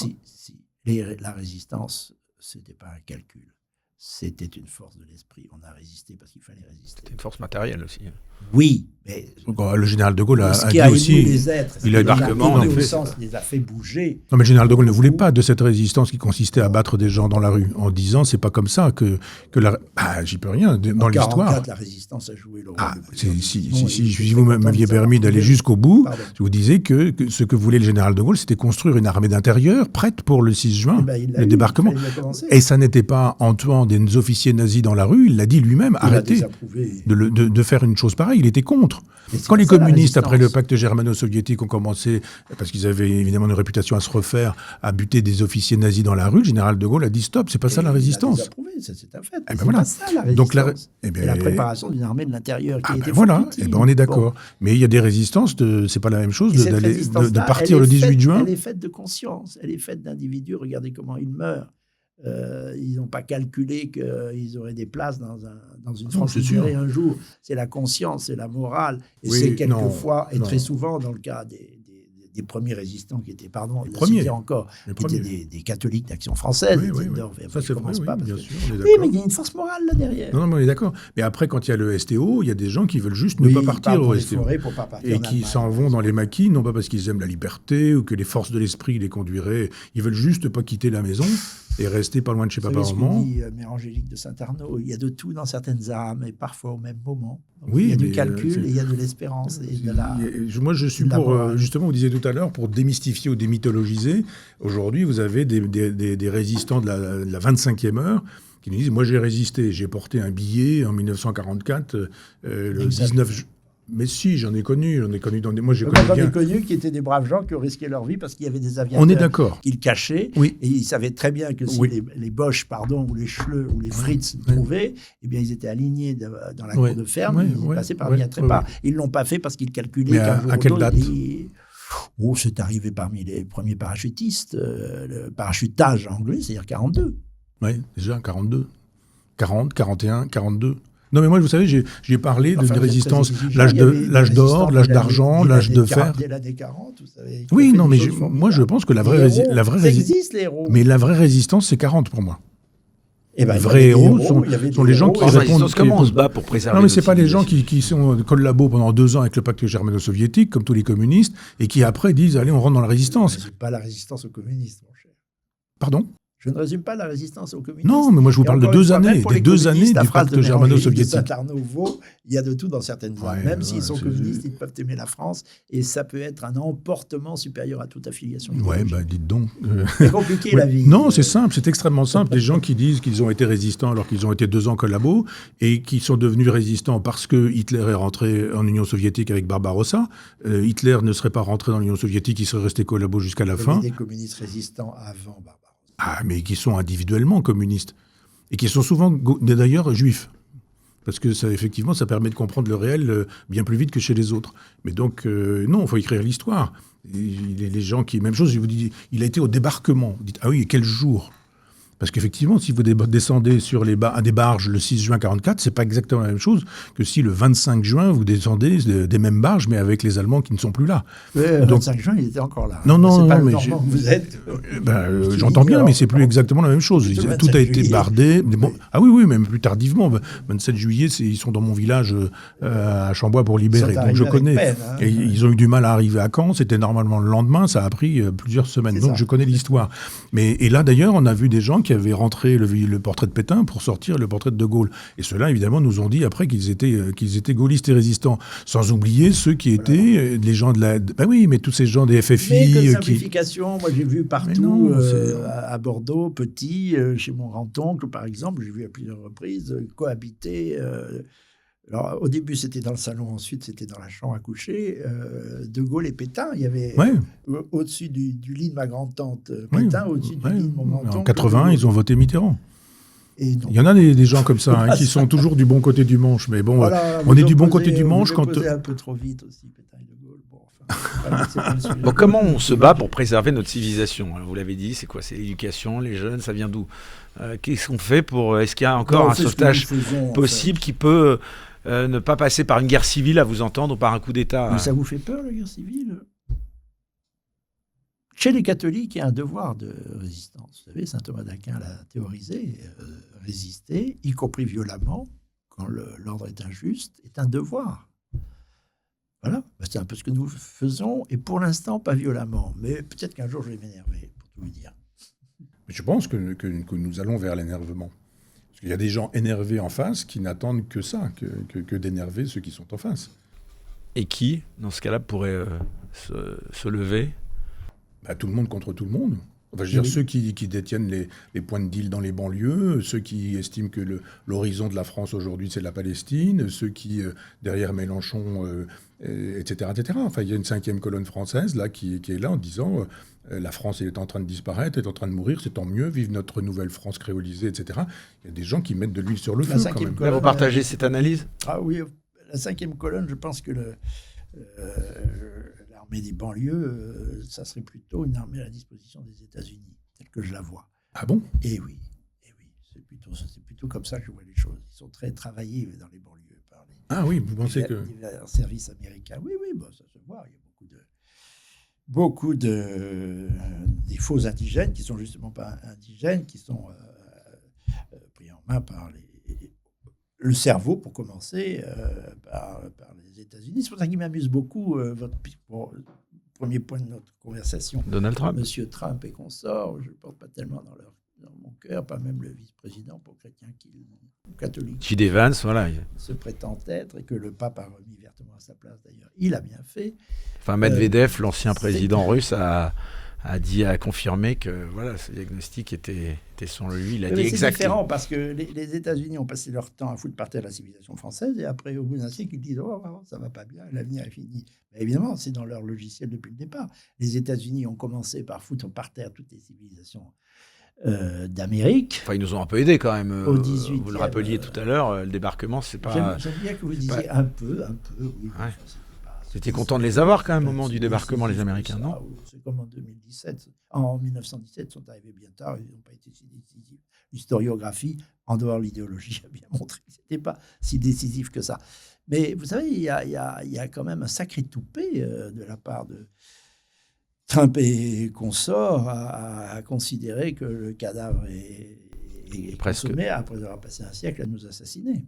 Avec la musique, avec l'image, avec tout l'accastillage ô combien séduisant et séducteur, mais combien mensonger de la prétendue civilisation américaine, qui est à peine une civilisation, puisqu'il n'y a pas vraiment de religion. Là, je fais appel à un livre de Colosimo, que vous avez peut-être lu, Dieu est américain. Je ne suis pas sûr, je crois que le monde anglo-saxon et l'Occident en général, et spécialement, et c'est pourquoi il est dangereux, est spécialement une civilisation sans Dieu. Michel Onfray? Oui, moi, vous savez, le 6 juin en Normandie, on sait ce que c'est. Donc, les Américains sont venus faire la guerre sur le sol normand parce qu'ils ne voulaient pas que les nazis viennent à leur faire aux États-Unis. Je rappelle qu'à l'époque, Hitler avait travaillé, c'est pour rappeler que la technophilie d'Adolf Hitler dont vous parliez tout à l'heure. Oui, elle a du sens. Mais il avait des avions à réaction et il était en train de travailler sur une bombe atomique. Donc si la bombe atomique avait été susceptible d'être fixée sur ces avions alors qu'elle était trop lourde, il pouvait aller bombarder les États-Unis avec une bombe atomique quelques temps plus tard. C'est pour ça qu'il a tenu si longtemps. Il était sûr que les armes spéciales, bien comme sûr, on disait, finiraient par atteindre les États-Unis. Bien sûr. Éric Branca est décisif sur le sujet. Et oui, et il y avait des sous-marins nazis qui croisaient au large des États-Unis. Ils se sont dit, on ne va pas faire cette guerre, laisser faire cette guerre aux États-Unis, on vient la faire sur le sol français, ce dont témoigne la fameuse AMGOT, Administration militaire des territoires occupés, Et les billets de l'Amgot qui ont été distribués, et c'est mon père qui m'avait fait découvrir l'Amgot, c'est-à-dire que les Américains à Charlottesville, dans une université, avaient éduqué un certain nombre d'officiers supérieurs à diriger la France avec les préfets et les sous-préfets pétinistes, dont on savait au moins qu'ils étaient anticommunistes et qu'on pouvait compter sur eux. Non, sont bombardés certaines villes la de ville France, de Caen, et la ville d'Argentan, bien sûr, c'est pour ça. Et le bombardement du Havre en bien septembre, oui. Là, pour le coup, c'était libéré. 20 000 morts, 20 000 morts civils. 20 000 morts en 2 ou 3 civils, jours, civils, voilà. Bombardés par des Américains, alors même que le territoire était libéré. Et que ça n'était pas nécessaire, absolument. Donc, si le général de Gaulle n'a jamais assisté aux cérémonies du 6 juin, voilà. C'est parce qu'il savait qu'effectivement, c'était une opération d'invasion, c'était ainsi qu'ils appelaient les choses. Et je rappelle d'ailleurs que quand je pose la question à des gens, je dis, mais le nom de code, c'est Overlord. Overlord, quand on traduit, c'est suzerain. On ne peut pas mieux dire suzeraineté, vassalisation, qu'il y avait une vassalisation prévue avec une monnaie d'occupation, avec une administration d'occupation. Et un découpage du territoire qui était assez proche de celui que Hitler avait en tête pour l'avenir de la France. C'était une grande Belgique qui allait à peu près jusqu'à Dijon. Ça, c'était dans la tête de Roosevelt. Ça avait été avant dans la tête de Hitler. C'était assez amusant, d'ailleurs. L'Alsace indépendante. Alors pour Hitler, ça redevenait un land allemand, terre allemande. Absolument. Et puis la rive gauche du Rhône cédée à l'Italie en compensation de diverses. C'était le découpage de la France. Il y avait les préfets, il y avait la monnaie. Absolument. Et puis il y avait le dépeçage. Et n'oubliez pas, je pense que le Normand que vous êtes ne peut pas l'oublier, les bombardements. La France bombardée. Bien sûr. Alors Éric. Non, mais le sauveur américain, oui. En tout cas, moi j'aimerais qu'on s'attarde un instant quand Donald Trump parle de la fin de civilisation. Il parle de fin de civilisation dans 20 ans, européenne. Alors justement, j'aimerais qu'on parle un peu de l'Europe, parce que vous la détestez, cette Europe tous les deux. Est-ce que vous pensez que les peuples européens ont encore conscience d'appartenir à une même histoire ? Ceux à qui on a mis dans la tête que l'horizon indépassable de l'Europe, c'était Maastricht, et qu'il n'y avait qu'une Europe qui était l'Europe libérale, fédérale, et qui d'ailleurs... Il y a une civilisation européenne, d'après vous, ça ne veut rien dire. Ah si, oui, quand même. Il y a une spécificité, d'abord l'ancienneté. C'est-à-dire que d'abord, il y a l'Europe, et puis ensuite, il y a des gens qui quittent l'Europe pour fabriquer les États-Unis. Donc il y a une souveraineté européenne, alors ? Il pourrait y avoir une souveraineté européenne, mais une Europe que souhaitait le général de Gaulle, c'est-à-dire une Europe française. Comme les Allemands souhaitaient une Europe allemande, eux, les Allemands ont réussi à faire une Europe allemande. Mais il ne faut pas mettre le doigt dans l'engrenage de la civilisation européenne, parce qu'en effet, on va finir par parler d'État européen. C'est une civilisation, pourquoi pas un État ? Oui. Une civilisation, c'est une religion, c'est une langue. Il n'y a pas que la religion, je reconnais quand même. Il y a une langue. Il y a ce sacré laïque magnifique qui arrive à unifier le peuple français. Mais d'ailleurs, le français est la langue européenne. Et qui prend le relais de la religion au moment de la mise en question du christianisme, à la Renaissance, 16e, 17e. Il y a un autre sacré laïque qui vient à la rescousse, c'est la langue française. D'ailleurs, c'est amusant, vous avez observé, ça m'amuse toujours quand je passe devant l'Académie française, on parle des académiciens comme des immortels. C'est-à-dire qu'il y a une dimension sacrée, en effet, dans la langue. Et là, un autre homme né, c'est plus le chevalier, c'est l'honnête homme, ce que vous êtes assez d'ailleurs, c'est-à-dire tourner autour de la langue et du logos. Et si je dis ça, c'est parce que la civilisation française, elle est assez fondée sur la langue, sur la foi et d'autres choses qu'on met autour, comme disait Malraux, alors que l'idée de civilisation européenne est quand même beaucoup plus douteuse. D'abord, il n'y a pas une langue commune, c'est moins qu'on puisse dire, ou un charabia, j'ai été député européen. Il y en avait l'espéranto, non, c'était pas ça. Ouais. Le désespéranto. J'ai été député européen il y a 10 ans, on voit bien qu'il n'y a pas mais on a tendance à l'oublier, ce que je disais à Michel. C'est même pas l'anglais. Un globish. Mais vous ne savez pas le nombre de députés qui ne parlent même pas anglais. Oui. Alors donc c'était une espèce de... un globish. C'est d'ailleurs pour ça, comme dit Philippe de Saint-Robert, que... J'adore cette phrase, l'Europe ne peut parler d'une seule voix que pour ne rien dire, parce qu'elle n'a pas de langue. Et donc, civilisation européenne, peut-être, mais si vous n'avez pas de langue, déjà, c'est douteux. Et si vous n'avez pas de même religion, on ne peut pas dire que ce soit la même religion. La religion protestante, je ne vais pas vous faire hurler, on ne va pas rester 10 ans trop longtemps sur le sujet, mais le protestantisme, c'est un anticatholicisme. Bon, donc, une partie de l'Europe est protestante et l'autre est catholique, c'est-à-dire anticatholique et l'autre est catholique. Donc, civilisation européenne, j'y crois pas beaucoup. Civilisation française, je vois ce que c'est. Non, mais ajouter le christianisme orthodoxe. Parce que vous avez Mais oublié dans cette l'orthodoxie Europe. fait partie du christianisme. Ah, tiens. Il y a le filioque, mais c'est une querelle politique. Ça n'est que ça. Le concile de Nicée est essentiel, il est constitutif de ce que nous sommes. Et ce qui se passe entre les... Le filioque, oui, mais c'est petit. Ah non, mais le catholicisme... Il n'y a pas grand-chose. On ne connaît pas Benoît, on ne connaît pas Léon tout de suite, là, on n'en connaît pas tellement... Le pape précédent, François, était un pape protestant, quasi protestant. Enfin, il y avait... Américain. Non, le précédent, François. Oui. Vous le trouviez déjà américain. Donc là, pour le coup, il est François américain. Oui, c'est vrai, oui. Et donc, il y a un catholicisme qui a disparu, mais au profit d'un protestantisme. C'est-à-dire l'Europe de Maastricht, elle est assez protestante, cette façon. Oui. Oui, beaucoup plus que catholique. Comment ? Oui, mais elle a été fabriquée aussi par... Enfin bon, après, il faudrait rentrer dans le détail, mais je dirais, aux sources de cette Europe-là, il y a monnaie, c'est-à-dire il y a les États-Unis, mais il y a aussi les anciens pétinistes qui se sont trouvés reconvertis dans cette aventure. Le drapeau de l'Europe décalque l'un des premiers drapeaux américains. C'est pas par hasard. Alors aujourd'hui, on dit la Vierge, les étoiles, etc. D'accord, mais enfin, regardez le premier drapeau américain, ou l'un des premiers drapeaux américains, je pense sous votre contrôle, mais c'est très exactement ça. C'est ça. Donc, il y a des choses qui sont dites dans cette aventure, avec une détestation du général de Gaulle chez ces gens-là. De Gaulle qui, d'ailleurs... Pardon, pour poursuivre, non, je vous en prie. De Gaulle, je vous reprends sur un mot tout à l'heure. Vous voyez comme quoi les mots ont importance. D'ailleurs, c'est le fil rouge, le vrai fil rouge de notre conversation. À propos du débarquement, vous disiez De Gaulle avait peur de la domination américaine. Il dit textuellement en 64 à Perfit, quand Perfit, après Pompidou, etc., a fait le siège du général de Gaulle pour qu'ils aillent justement commémorer, j'y reviens, le débarquement. Ça faisait 44, 64, 20 ans, le 20e anniversaire du débarquement. De Gaulle dit, pourquoi voulez-vous que j'aille commémorer un débarquement qui était le prélude à une seconde occupation du pays? Il ne dit pas domination, occupation. Une seconde d'ailleurs qu'il met sur le même pied, bizarrement, que l'occupation allemande. C'est assez terrible. Ah mais oui. Hein, bon, là-dessus, on tombe d'accord. Et on tombe d'accord aussi sur l'Europe maastrichtienne. Et j'aime bien quand vous parlez du pouvoir maastrichtien, ça m'amuse toujours. Je tiens à le dire parce qu'il faut que les Français le sachent. Et vous, en particulier, puisque vous référez à bon escient à Maastricht, nous n'avons pas perdu à Maastricht. Le oui n'a pas gagné. En 92. En 92. C'est-à-dire 49%. 49% de oui, 48% de non, 3% de blanc. En Suisse, on aurait revoté. Ah oui, d'accord. Et je l'ai dit 10 fois à Séguin, il faut contester. Écoutez, moi j'ai une hypothèse, mais vraiment on va dire que je suis complotiste, mais je veux dire, à l'époque, vous vous souvenez de cette soirée où il y a Simone Veil et quelques autres à 20h, et à 20h on va annoncer le résultat, et on n'annonce rien. Parce qu'on ne sait pas, c'est trop serré. Et on attend, et alors là, évidemment, tout le monde se dit, mais il va se passer quoi? Et je pense vers 20h20 ou quelque chose comme ça, on dit, c'est très court, Mitterrand intervient, il dit, voilà, c'est pas beaucoup, gagné. Mais nous avons gagné, etc. Mais ça s'appelle du performatif. Oui. Le chef de l'État dit, nous avons gagné, personne n'a compté les bulletins. Oui. Qui a compté les bulletins? Le ministère de 2005, on nous l'avait déjà fait en 92. Oui, je pense, moi. Oui. Et je pense que, de fait, quand le patron, c'est vous, Mitterrand... vous remettez en cause même le résultat de 92. Ah bon, je considère que tout ce qui procède de Maastricht est illégitime. Bah oui, moi je le pense aussi. D'abord, quand même, pourquoi Séguin l'a pas dénoncé? Je vous en parlerai, tiens. L'Union européenne, elle participe à dissoudre les civilisations nationales. Ben oui.